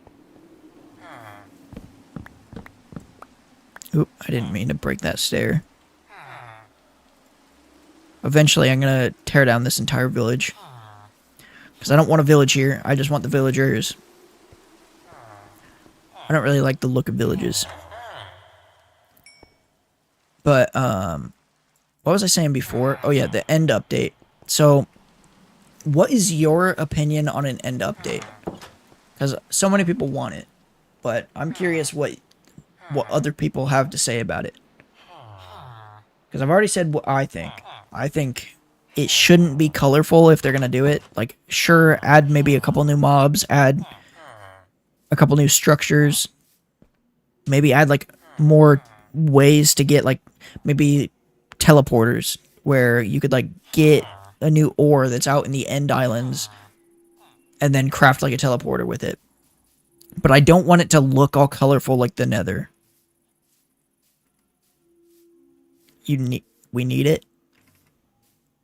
See, that's I don't agree. I don't think we need it. Okay. Why I really don't want an end update right now is mainly because the end is the end. It's the end of the game. Once you get there and you do that, like, sure, you could do more. It's a sandbox game, but it is supposed to be the end. It's literally like the biome names out there are like wastelands to where it doesn't make sense to add a bunch of stuff to make it feel lively. Like, people want it to feel lively. I played a mod like that too, and I very much disliked it. I didn't like it at all. Like, I think, sure, it matches the end, but I don't think it matches what the end is supposed to be. The end is supposed to be a barren wasteland. But it is. That's what it is. It's like taking the plains biome and starting to add, like, I don't know, something that doesn't make sense in a plains, like a bunch of swamp areas in a plains. So every plains just doesn't really, like, sure, it looks like it fits in, but it's a plains biome. It shouldn't have a swamp. That's how I feel about it. Like, yeah, it looks okay, but for what it is already, it doesn't make sense to have it. But I don't know. What I want is I want the Ancient City portal to be opened before an end update. I want that Ancient City portal. When they first added Ancient Cities and I saw that portal thing, I was so excited. And then they just never did anything with it. And I think there's one right over here too. Yep, right here. So we can look at the portal.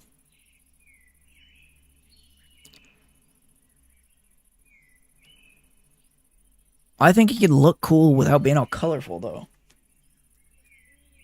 But at the same time, I mean, I don't know. I'm one of the few people to disagree, so it's totally fine because I'm used to people not liking that opinion. There are other people I've seen that do have the same opinion as me. Like, they don't want an end update because it's like, yeah, I'd be fine with candy blossom trees too, but just add them in a spot where it makes sense. Trees in the end doesn't make sense to me. Unless it's like a different type of tree that's not like a real wood.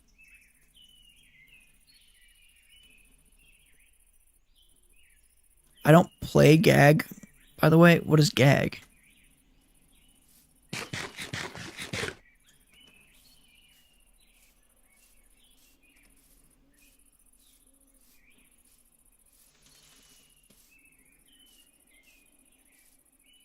Yeah, I don't know. I feel like there's a lot of things you could do, and an end update would be cool. But let's be honest, how many people are going to the end? Like, after they've killed the dragon and gotten stuff. It's the same for the nether. It's like, people, well, I guess maybe that's a good way to think about it.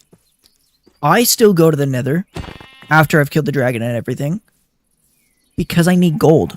Because I need things that come from the nether. I could understand having stuff like that in the end. Like, stuff, you know what we need? What do we need? Because I think having stuff in the end to where it makes it worth going back, because maybe you have to build a farm out there, or you have to, like, there's new crops that only grow in the end, so you have to literally build a crop farm in the end. Something like that would be cool. I would totally love something that, like, made you go to the end more than after the dragon fight. Because, like, right now, there's no reason for me to go back. The Aether? Huh. Yeah, I think seeing the Aether mod is probably what spiked my interest in wanting to make a Minecraft game in the first place. Because, like, how I was saying, where I saw the dimensions and I was like, oh, I really want a game that just has a bunch of dimensions. Well, the Aether mod was one of the ones that I was like, wow, this is like the coolest mod that I've ever seen. And even to this day, it's one of the coolest mods. It doesn't add too much, but it's completely different, and it adds so much, like, new well, okay, that's not true. It doesn't add that much new content. It adds a whole new way of playing the game, because you could get all your diamond gear here in the overworld, but in the Aether, diamond gear is useless. Because all the tools require Aether material tools. So you would need an Aether wooden pickaxe to be able to mine the stone efficiently and fast. Or a Aether stone pickaxe. I don't remember the stone's name, but everything revolves around having the materials from the Aether to progress. So it's like you'd be living two different worlds. You'd have, like, all your good gear from the overworld that's useful in the nether, the end, and the overworld, but then you go to the Aether and it's like playing a completely different game, yet your overworld still has all your overworld gear. So, like, you could be fully maxed out in the overworld and be like, okay, I'm fully maxed out here. Let me go to the Aether and just kind of restart in a completely different realm. And you could just do that. And that's what I really liked about it. Also, the fact that they had the cool boss fights from the different little boss dungeons was so cool. I thought that was something where they had their own mechanics. I think the cube boss was my favorite, just because, like, it was simpler to fight, but it added something similar to the Ender Dragon, where the Ender Dragon is predictable in a way. You can kind of tell the Ender Dragon's about to charge at me, so I need to run. Or the Ender Dragon's about to perch, so we need to go in and go kill it. Stuff like that was very predictable. Some of the bosses, though, the Aether added weren't like that. They were just like mobs that ran at you fast and just kept hitting you with a bunch of damage. So there was really nothing you could do to prevent taking damage other than just, like, using a bow. And that was about it. And so I didn't like those types of bosses, but when it came to, like, bosses that, like the cube boss, where it has a predictable moves, but it still gets faster over time as it gets with lower health. That was really cool.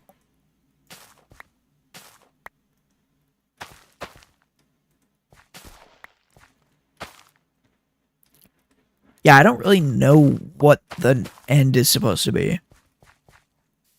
The nether is definitely hell. Why are these guys spawning so much? That's crazy.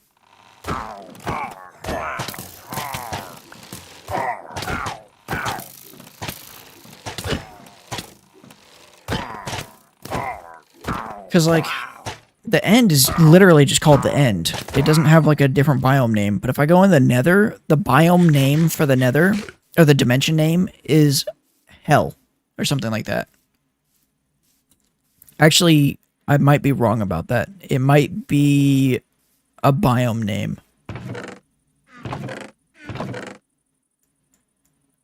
Because that's, like, actually what it is supposed to be, is hell. Whereas the end, it's definitely not supposed to be heaven. I mean, it's literally just the end. It's kind of like nothing. The Aether actually does remind me of something like heaven. You have those clouds that you can float in. You have... It just feels like heaven. And the fact that you can literally fall out of the sky and then you end up in the overworld from the Aether is, like, kind of crazy. I mean, it definitely reminds me of something like heaven. But the end, I think the end is just supposed to be the end. I don't think it's supposed to be anything. I think the end might have been the last update that Notch worked on the game. After that, he still owned the game and he still was in charge of things being added, but he didn't code the game anymore. He was more like a director for what would be added.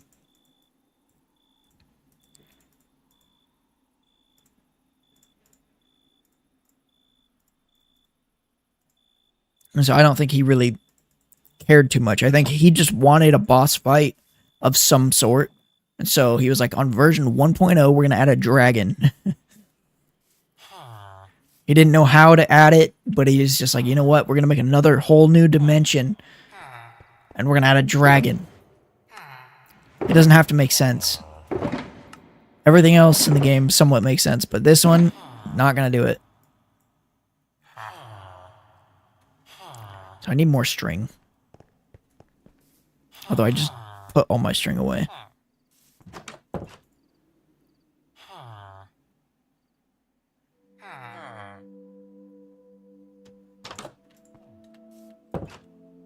Maybe that's something I should do, is play through the Aether.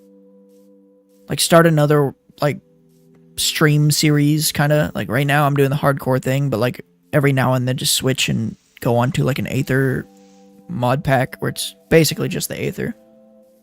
And just fight through the thing. It's just that the Aether is such an old mod pack because, I mean, it's literally from 1.12 or something like that. So this is before you could even swim in the game.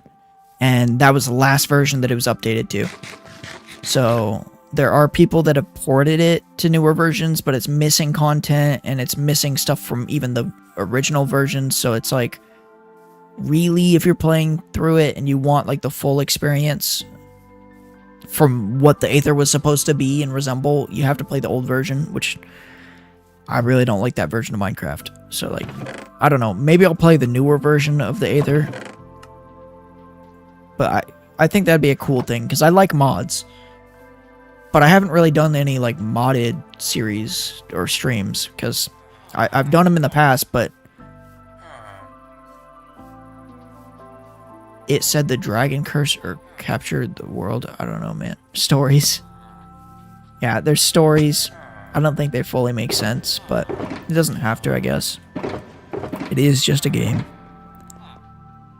However, the end... Now, we've had the end, and it's been the way it is for so long. Ever since 1.9. And I don't think that it would be good to make it purple. I just don't... I don't like the end flash either. I'm not a fan. I think it's weird.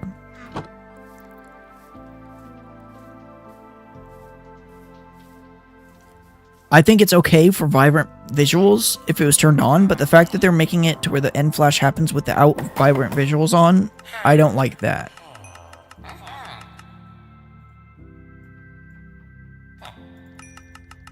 But I mean, it's not that I don't like it, I don't care for it. It's not something that I would have wanted in the game, but I'm not gonna be like mad about it, I guess. Like, add it, sure. But it just looks weird. I don't think it really makes sense. Like, it just seems like a very random thing to add. Like, we want the end to have this giant purple flash in the sky that happens every now and then. Like, who thought of that?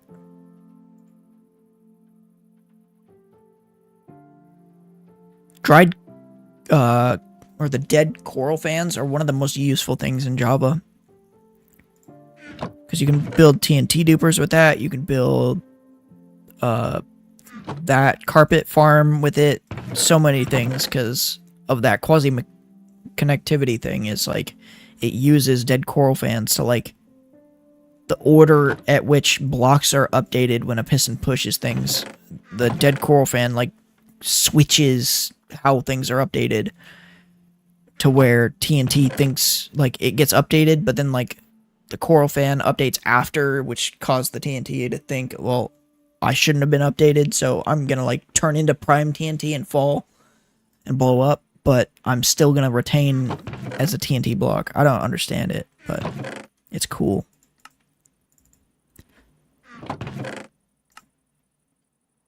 Oh yeah, I do need to build a pillager farm. But I did see that you could build a pillager XP farm on Java, which I've never even considered. And I'm thinking maybe that might be worth looking into a little more.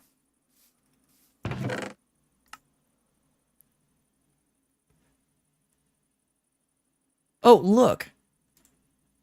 Okay, I'm looking at the XP now. Not in-game, but on the chat. And White, or the other person in chat, has XP from chatting. Not much, for some reason. But they have, like, this little badge next to their name from just chatting. I don't know why you're not getting it, and I don't know why I'm not getting it either. I think it's just bugged.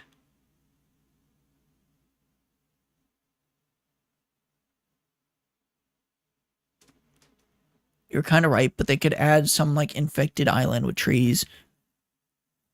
See, something like that would make more sense. I can understand, like, an infected island or a corrupted islands that are, like, the overworld is corrupting in or something. I don't know. It doesn't have to make full sense. It just needs to look like the end still, in my opinion. I feel like the mods... Let me look up a end, better end mod. I'll pull up a picture. Because it's not that it looks bad. I think it looks awesome. I just don't think it fits the end. I think it should be its own dimension or something, like, with how it looks and everything. So I'm going to pull this up. So this is the first picture. It's like you see all the trees. They're not really purple, but they're kind of clear on the leaves. They got these lights. This grassy material on the end stone. It's just like, it's adding so much life that this just doesn't seem like it fits the end itself. And I think it looks good. I think it should be something in the game. I just don't know about in the end. And then if I, like, look at this, all these plants and everything, it just looks too lively. Like, it doesn't remind me of the end anymore. Something like this, however, I would... Oh, that's a tiny picture.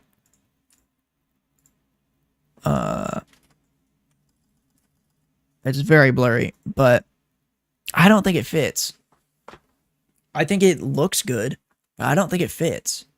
Something like this, though, where it's like a little structure. I know it's really blurry and hard to tell, but where it's like little structures or ruins that look like almost portals that could be, like, activated.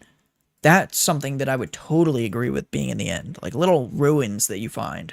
Structures that look... Oh, that's not what I wanted to do. That you could find around in the end. And, like, these gateways, it's like, sure, update the gateway. I don't really care. I don't really care if they do that or not.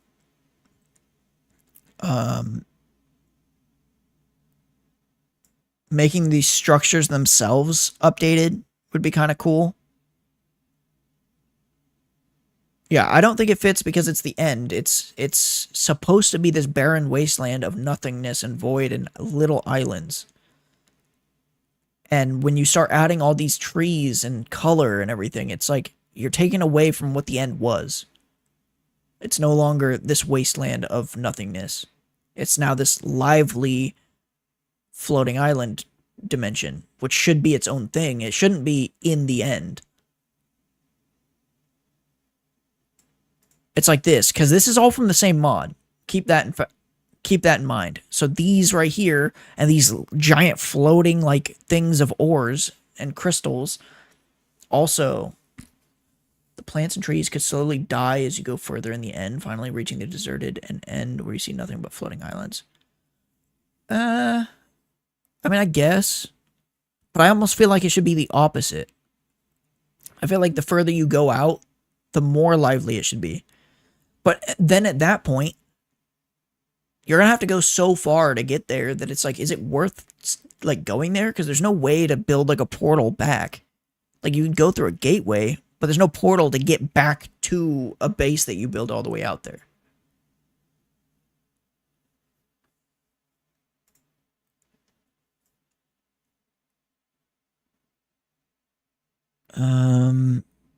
Like all this is from the same mod, and that's why I don't like it, because there's certain aspects of the mod that I do like, but when they add all these, like, it's just too much.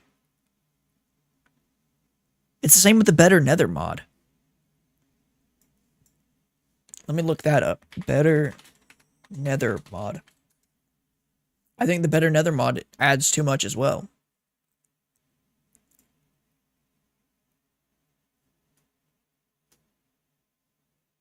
It's not that it looks bad. Some of the biomes look good, but it's adding so much that it's like, it doesn't really make sense. Like this right here. Now you have these like vines and everything, and it's green fog, and like it doesn't feel like, it feels like a poisonous gas planet. It doesn't feel like hell anymore. I guess it fits in a little bit because it's hell, so like no one has to agree with what is in the nether. Like no one knows what's in hell, but we have the stereotype of lava and like burning, and so like adding poisonous gas clouds doesn't really fit in with the theme of that.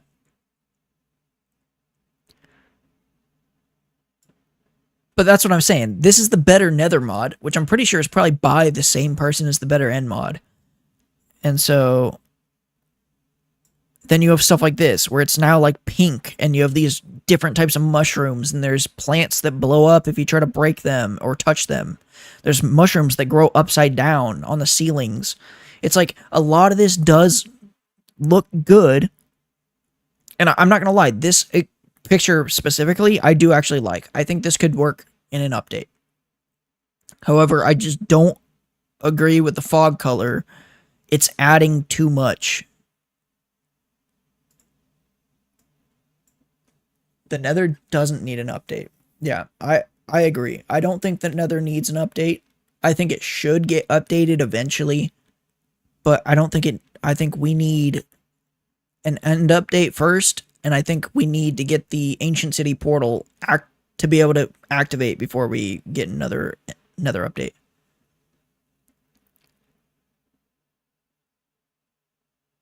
Greek mythology underground, then it could be green. Yeah, I guess. It's like, I don't know, man. I feel like a lot of these mods deserve to be in their own dimensions. Because like the Aether, let's look at that, and that makes sense. It's its own dimension. No one can say what it's supposed to look like. But once they added this like representation of what the End and the Nether are supposed to look like, then we have that as an expectation, and it ruins it if they don't follow that expectation. And I feel like an end update is pretty hard to do while maintaining this representation of a barren wasteland, because adding almost anything is going to add, like, I don't know. I like mods, honestly, more than I like regular Minecraft. I just haven't been streaming with mods yet, but I was just mentioning earlier that I'll probably start playing with mods because off stream, that's all I do. I don't play regular Minecraft. I play modded Minecraft. I just on the stream, like let me pull this up. So this is a create mod pack I made. That's just a regular one. The Nether and End cannot be the same. I don't think they should be the same. I just think that they have this expectation on them because of the way that they were made, and they should follow that if they have updates. I don't think they shouldn't get updated. I think some things should still be added to them, obviously. But I just don't think... Okay, and we were also talking about this. Also, do you want me to call you White? Is that... Because, like, you said that that's your name. Should I just call you by that? Because, like, I don't know what I should call you by.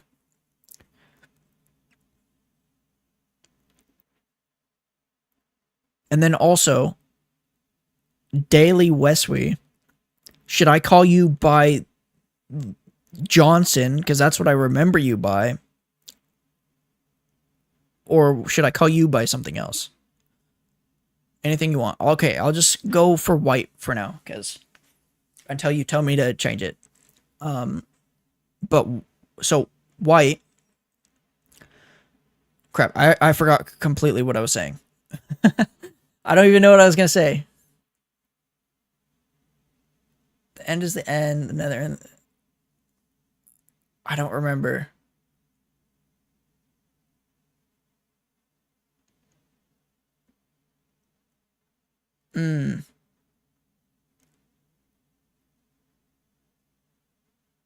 Yeah, I don't know what I was going to say, but Daily or Wex? Got it. Okay. Wes. Got it. Okay, I'll call you Wes.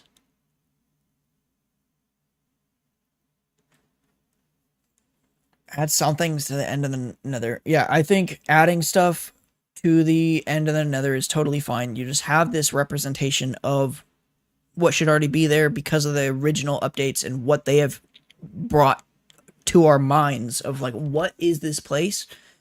Because now when they add these colorful, vibrant things like this is a Nether update mod. So it's like, this is too much. This does not make sense to me. You're adding these green colors to make it feel alive. And at this point, you're adding so many mushrooms that it does feel alive. Add structures. Sure, I'm fine with that. Add stuff that, like, makes it feel a little alive. But don't go out to where these updates or mods are making it feel like the overworld. Or like a cursed overworld in a way. Because that's kind of how these mods make it feel. Because it doesn't feel like the overworld. It looks like CurseForge. Well, this is CurseForge. And this is where I play all my mod packs. So I've been playing all the mods 10 to the sky recently. By recently, I mean last night and the night before. And I've gotten pretty far just in 2 days. But this is like the type of mod packs I normally play. Is like Skyblock type mod packs. I did play Liminal Industries. I didn't play it when I first saw it because I thought it was a horror pack, which I'm not the biggest fan of. Like, they're fun to play once or twice, but they're not like longer term ones. And so once I realized this is actually more of an automation, like using Create and a bunch of different mods to escape the liminal space, and it's not really horror at all. Like, mobs don't even spawn until you find a corrupted area that's pretty much the same as an ancient city, which is pretty rare. Then I realized that it's actually not that bad, and it's actually a somewhat fun mod pack. This is my favorite mod pack of all time. Actually, this one. I don't think there's going to be many pictures. Nope. But yeah, that's why I don't like Bedrock add-ons is because none of the community comes together and makes add-on packs. So it's either the good add-ons are not compatible with other add-ons, which is almost always the case, or the add-ons just aren't good. And so that's where I just don't like it because of that. It's like add-ons on Bedrock, when it comes to UI related stuff, you have to overwrite core vanilla files to be able to make UI mods. So if you have a custom UI in one of your add-ons and you're doing that, that means you're overwriting the vanilla stuff. And that means if another add-on goes and overwrites that same file, then it will not work and they're not compatible together. The one on the top of the list of your add-ons will overwrite the UI file of the one under it. So that's the only reason I dislike add-ons right now. But I think once they come out with add-ons that can like make custom UI, because right now obviously that is custom UI, but I mean like their own UI rather than having to edit currently existing UI. Once that's allowed, then I will totally think that add-ons are the future of Minecraft. Well, kind of. Kind of in the sense that, like, it's basically the same as a data pack on on Java. Actions and stuff. I don't like actions and stuff. But I think it's just because it's over. I think the animations and everything look cool. And I think it looks good. But I don't think it looks good in Minecraft. Just because I'm so used to the regular vanilla Minecraft that, like, I could, when I'm playing Minecraft, I could literally press K and turn on shaders. And I think shaders look amazing. But the reason I'm not playing with them is because I enjoy the natural vanilla Minecraft feel. And so that's why I don't play with them. If I'm doing, like, replay footage, I could, like, start a recording, run around, and then in the replay, I would use shaders. So, like, once this is done, we can actually, I can just open this one. And as you can see, this is when I was building the creeper farm. Just a replay footage. And, like, here, I would totally understand, like, adding shaders. How many FPS for the shader? I get quite a bit of FPS. It depends.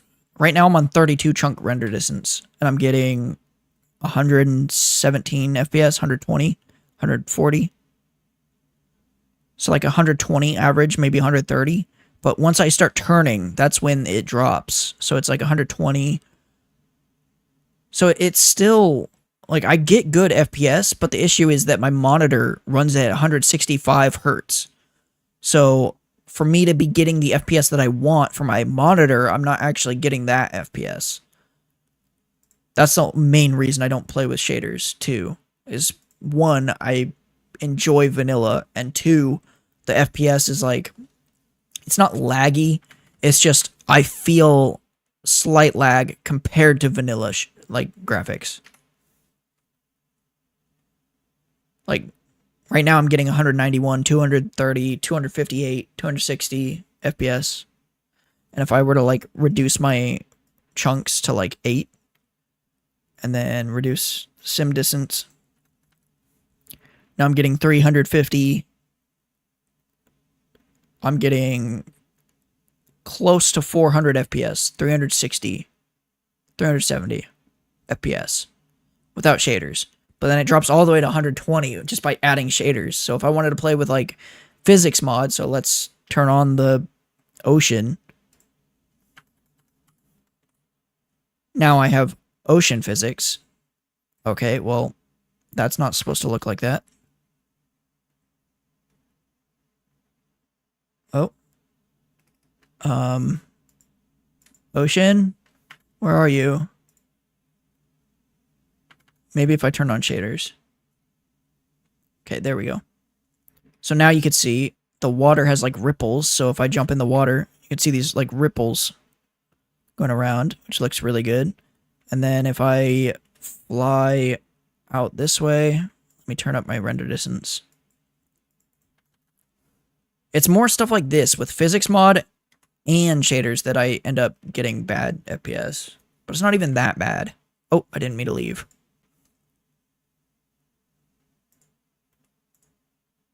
That was kind of scary. I was flying when I left. I thought I was going to end up dropping out of the sky. I opened Minecraft in my old laptop with shaders and burned the GPU. Like, as in, like, it literally broke the GPU, like, it doesn't work anymore. Or it just, like, horrible FPS and you had to turn it off. But, like, look at that ocean. It looks so good. But I have this installed at all times. I just don't play with it. It's just because of FPS and stuff. I do think that this would be good for vanilla Minecraft, adding an ocean physics into regular Minecraft. Like, look at this. I could sail the waves and jump them. And then I could, like, go into the settings and turn ocean height up and horizontal scale up. And then I'll turn this up. And now I have these giant waves. Graphics card temperature was 101. That's crazy. I think my graphics card, I don't think it gets that hot. Like, it's spinning right now with all this happening, but it's not like spinning as fast as it could be if I was playing like ray tracing or something. You gotta go? Okay. Bye. But yeah, I mean, this is without lifting off. Yeah, Microsoft Store is pretty slow. That's why I don't like it.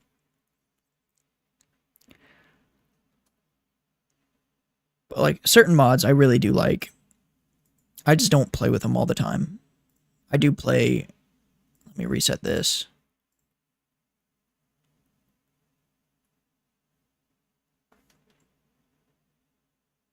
Like, this would be cool for, like, if I was fishing. I just don't fish in the game. But if I was fishing, it'd be cool to, like, sail out into the ocean and just start casting and everything. But for the most part, I think Minecraft just feels better with more FPS. And I think all games do, actually. So turning that off and getting my extra 200 FPS, 300 FPS is just more worth it. It's like, I don't know. It depends, though, because, like, it's the overworld that really causes lag. If I went to the end, I don't get that much lag because the end just has nothing. If I started adding mods that had a bunch of stuff in the end and lighting and stuff, then obviously I would start lagging a lot more. And so it comes right back to the whole thing where, like, an end update would only cause lag if it were, like, adding a bunch of stuff like that.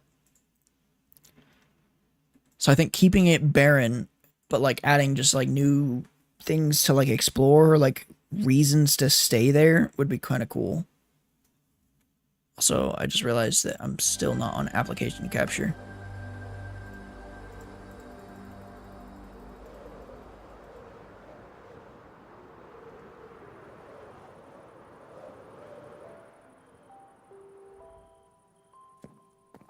But yeah, I mean, it's just peaceful, and I love Minecraft music too. I think it's my favorite music.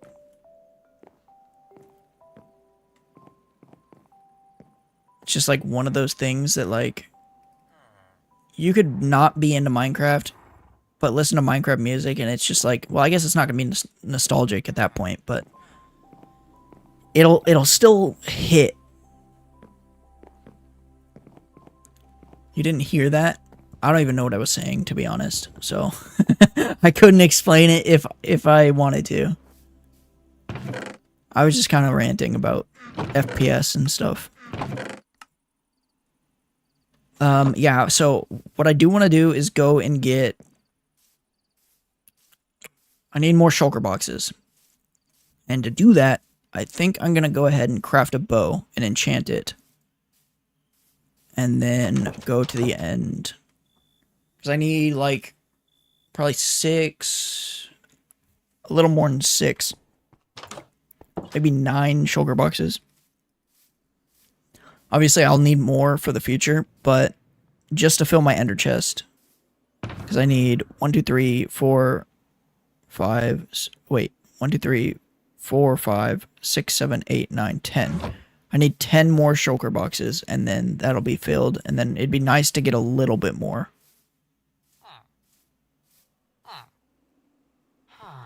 So what's this guy looking like? He's almost fully leveled up, so let's just buy that.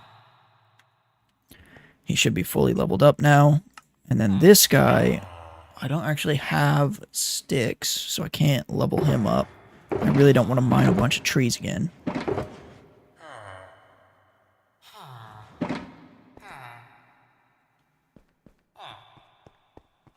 My voice has no emotion? I don't know how to fix that. I don't... yeah, I don't know what to say about that.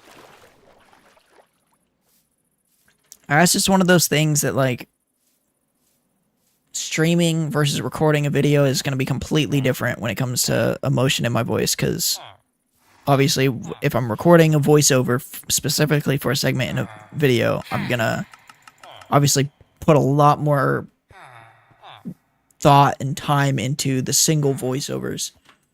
Whereas, like, right now, I'm just streaming, so, like, trying to think of what I'm doing, while at the same time, like, I don't know, I'm more just thinking out loud. That's all I'm doing when I'm streaming. So there's not really much emotion. I mean, I could start crying, if that's what you want. Just start crying when I hear Minecraft music.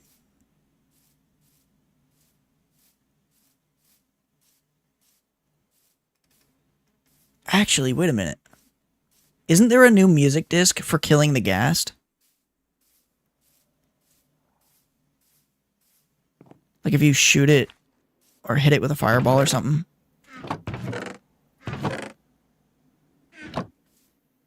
Because I kind of want to get a new music disc.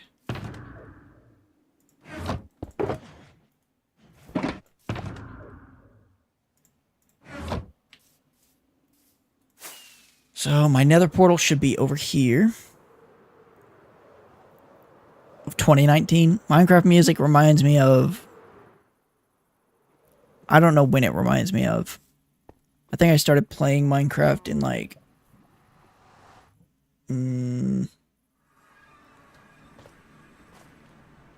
I don't know when I started playing Minecraft, to be honest. I know I've been playing Minecraft since I was... 12? My other YouTube channel was created in 2013, so I must have been posting videos before then, because I think I had another channel before that, but I deleted all those videos, so I don't have them.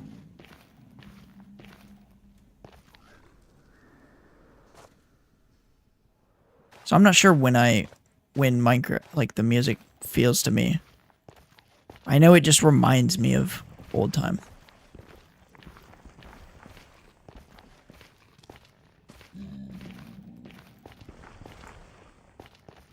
Oh, what you did in that year? Yeah. Well, that's what I mean, is like... I guess the Minecraft music doesn't really make me feel like anything that I've done in real life. It's more like... It just brings me back to my childhood. And, like, the times of playing Minecraft on Pocket Edition, and times of, like, playing with my friends every day, and, like, coming out of middle school and playing with my friends. It was just so much fun, and, like, it was so cool to... I vividly remember getting... Not all my friends. Actually, it was probably only a couple, but one of my friends, I tried to get into Minecraft, but he kept making fun of the game because everyone else that was older would make fun of Minecraft. But I was telling him, I was like, dude, you gotta play this game. Like, it's just such a good game. We could basically go out and do anything. And so I made him download the free trial on Xbox 360, and he was just making fun of it the whole time while he was playing it. And the next thing you know, we ended up playing the game every single day pretty much, because, like, he just loved it. It was just one of those games.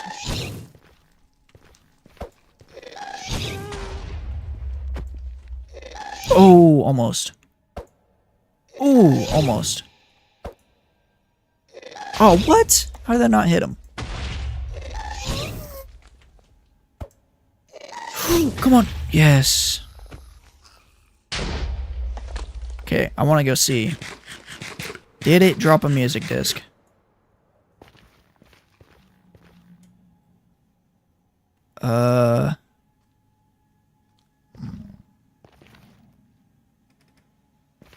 Loki Craft? What is that? I don't know what that is. Oh my gosh, I got it. Haha. I don't even know what this music disc is for, though. Like, I don't know if I've heard it before. Also, I would like to try to see if this bastion right here is looted or not. Because if not, I could probably get a bunch of gold and then make golden carrots.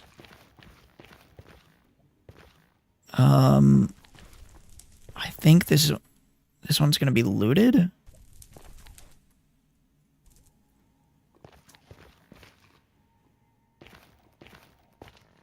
Oh, if you didn't play Minecraft, yeah. Yeah, my friend didn't want to play Minecraft, but I made him, and he loved it. He doesn't really, like, play Minecraft anymore, but that's understandable. A lot of people that I grew up playing Minecraft with, don't play Minecraft anymore, and that's the main reason I don't really, like, you don't see me playing with my friends much. Is because most of them play, like, first-person shooters, which I'm not a fan of, so... I used to be a fan, but I feel like I was just trying to fit in when I liked them, to where I didn't really enjoy them as much as other people. Especially knowing now that, like, I definitely don't like them. I can't remember if I liked them. I remember saying I did, but I don't know if I actually did. And that's just because I don't like them now, so I can't imagine liking them back then. But, like, Call of Duty Black Ops 2 was, like, the main game that I remember being into. But outside of that, like, I remember playing GTA 5 for a long time, but I mostly didn't play the game for the reasons most people would play it. I like taking a dirt bike and just jumping mountains. That was my favorite thing to do. You saw my face once? Maybe. There is a stream on my other channel, I don't know if it's unlisted or not, that does have a face reveal. But it was like one of the first streams I did. Maybe even the first stream. And it's just because I didn't know what I was doing. And also just because, like, again, it was my first stream, so I was like, I just thought it'd be cool to have a face cam. But I only turned it on for a split second because one of my friends from school, actually the friend that, who is this friend? How do I describe this?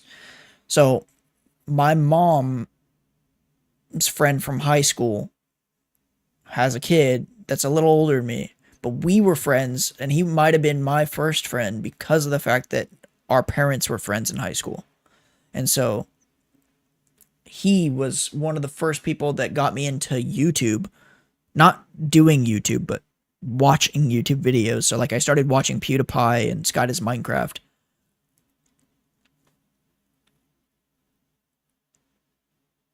Friend bought me it. No, I don't have a I don't have an actual camera for face cams, and the only time I ever recorded my face on a stream was,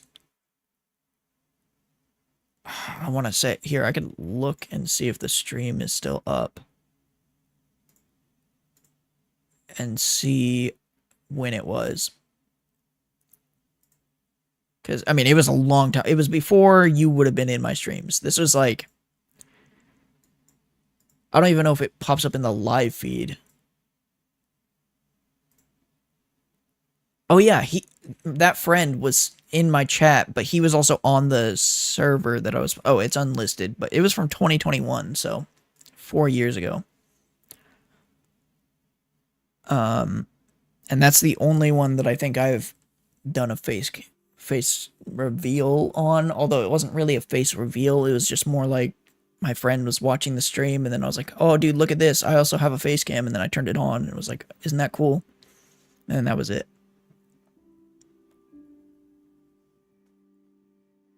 There's no way you were there. This is... I'm 99% sure that you weren't there, because this was before I even started making add-ons. I think I started making add-ons a year later. And so this was like a single stream. And the only stream before that was me parkouring. So this was my second stream ever. So I was playing like modded Minecraft with a jetpack and everything, and like I don't think anyone joined that stream other than my friend. I think I had 2 friends that joined, actually, but they were both school friends, and they were like the only people, and it was like a 30-minute stream.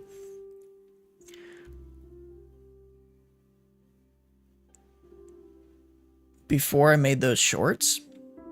Yeah, but I think those shorts, I think you're talking about the like Minecraft facts shorts, right?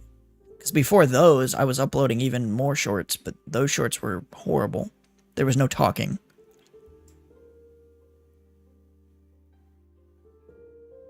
And even those are older than this stream. Or less old.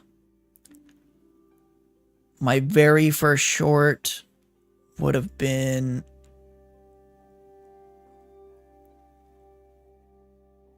Okay, not my very... Actually, there's another face reveal. It's my very, very first short. Kind of. It's... You can't really see my face, but it's... My very first short was me riding my bike. And that was in 2020.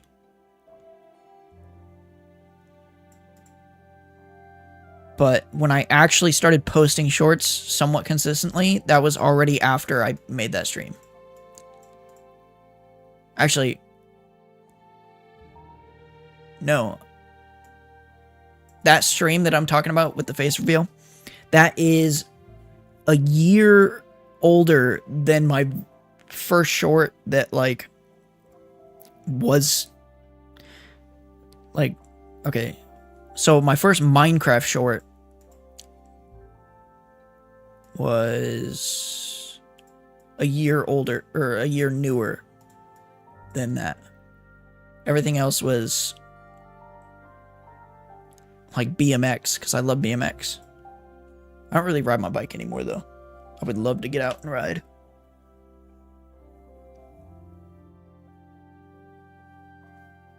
But that's actually where most of my friends are from, is from the skate park.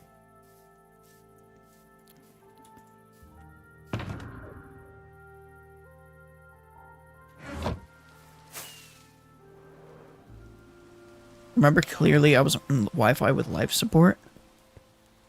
Yeah, but I just don't think it was back then. I used to play other games. I don't even know what other games I would have played. I played Minecraft. I played PUBG. I played The Hunter Call of the Wild. And I played Red Dead. Those are the only games I think I played on that. Oh, and I also played...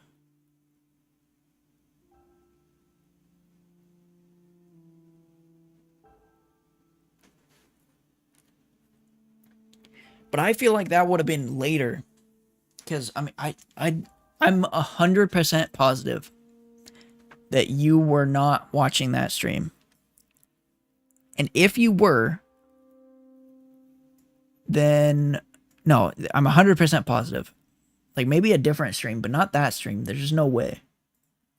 Absolutely no way. It was literally April something of 2021.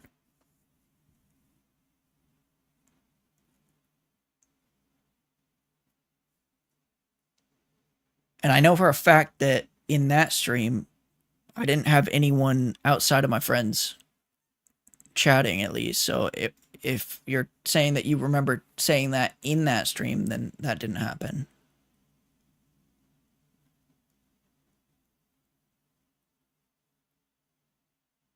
April? No, dude. There's no way. You did not watch that back then. There's no way. This was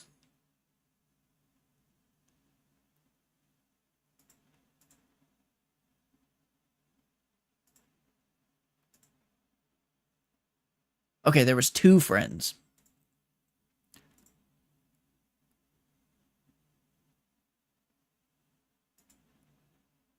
Oh, I turned okay, no, I turned on my face cam because what okay, so when I was doing my RTX Minecraft series thing streaming, the friend I was playing with and having a base with, that is the friend that joined that stream, which I'm surprised by, honestly, because this was a long time ago. So I'm surprised he even was in that stream, but yeah, there's just no way. There's no way that anyone that watched my channel was in that stream. Like maybe here, I could probably even check if I go to community. I should be able to see.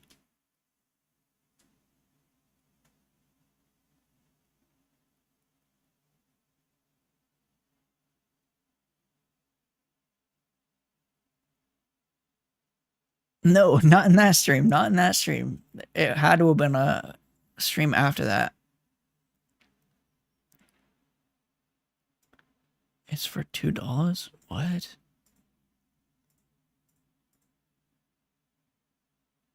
Um,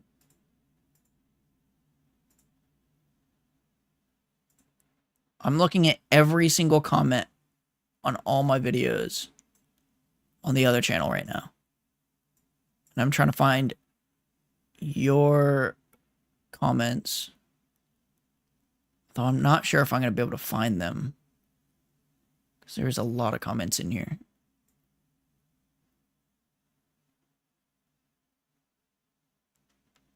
Um...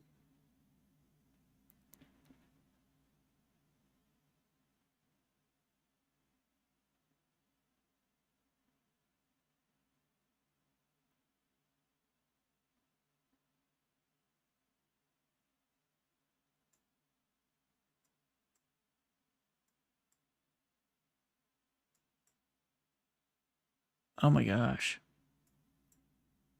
Okay, I see the Johnson Ship account. The first comment I see, you begging me to buy you Minecraft. Asking for my credit card.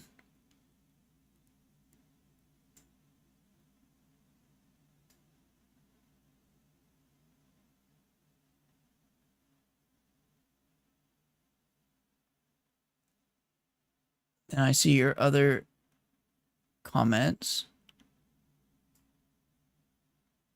2 years ago. I don't know if I can sort by your account though.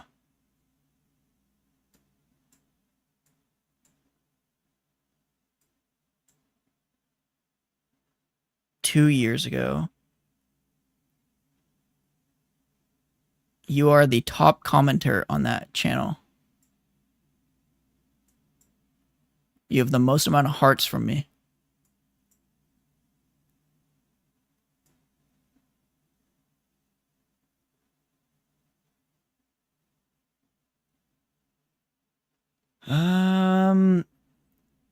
The oldest one I've seen is 2 years ago. Oh, wait. Yeah. 2 years ago?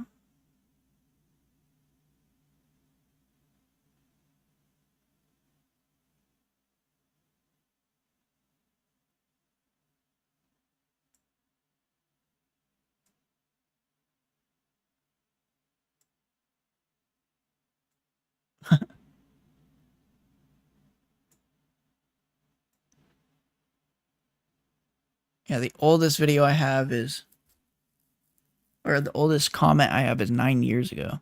Dang.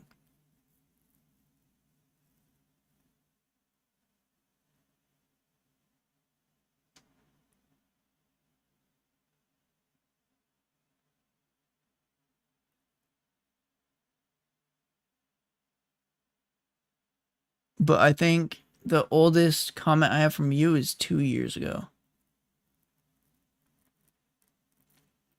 Oh, this doesn't include live streams, so I can't say for live streams, but I can say for with 100% certainty that you were not in that live stream. There's no way. No way. This would have been like, I would have had the channel for a long time, but I wasn't posting videos at all. I wasn't posting shorts. I wasn't posting anything. I just randomly started streaming. I don't even know why I started streaming. I think I just like, I looked up how to use my phone as a webcam or face cam, and then like I was like, oh, that's cool, I can do this. And so I started streaming just to see it work. And I only had it on for like 10 seconds.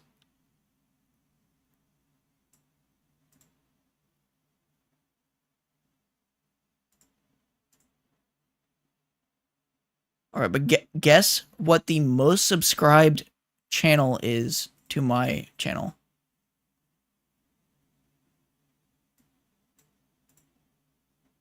Because I could see all the public subscribers, so guess how many subscribers they have.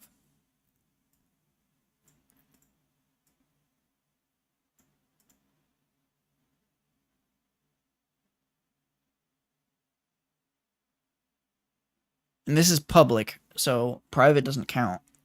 Because there is a private channel that's subbed to me that's like way bigger than all of these. But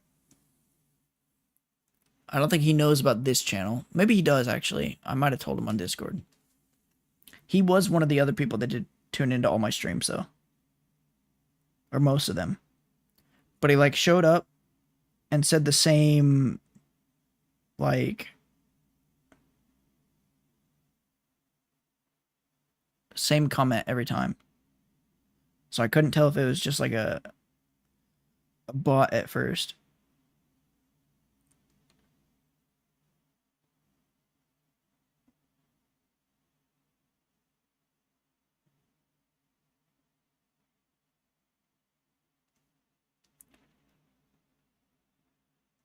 But the biggest channel that is publicly subscribed to me is Vatnage, with 119,000 subscribers. But I'm not going to count that one because even though he subbed to me, he subs to anyone pretty much. Or maybe not anyone, but like he makes add-ons, and I played one of his add-ons and tagged him in the description, and so I'm 99% sure that's the only reason he subbed. I don't think he even watched the video. But the biggest channel outside of that is 6.83 subscribers, or 6.83 thousand subscribers. And he actually subbed within the last week. I don't know who this is, though.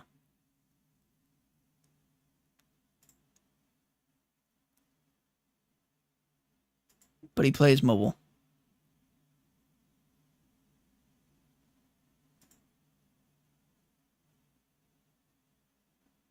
On 1%? 1% battery? Yeah, see. Well, I'm probably going to end stream now then. I mean, I didn't plan on how long this stream was going to be. I knew it was going to be shorter, but I just figured might as well stay around for a little longer. But that is good.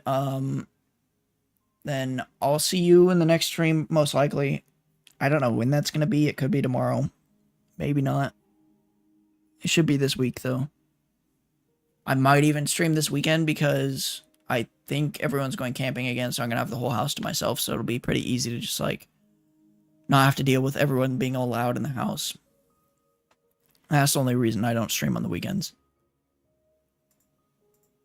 But other than that, I didn't really get much done in the hardcore world, not gonna lie. But that's totally fine.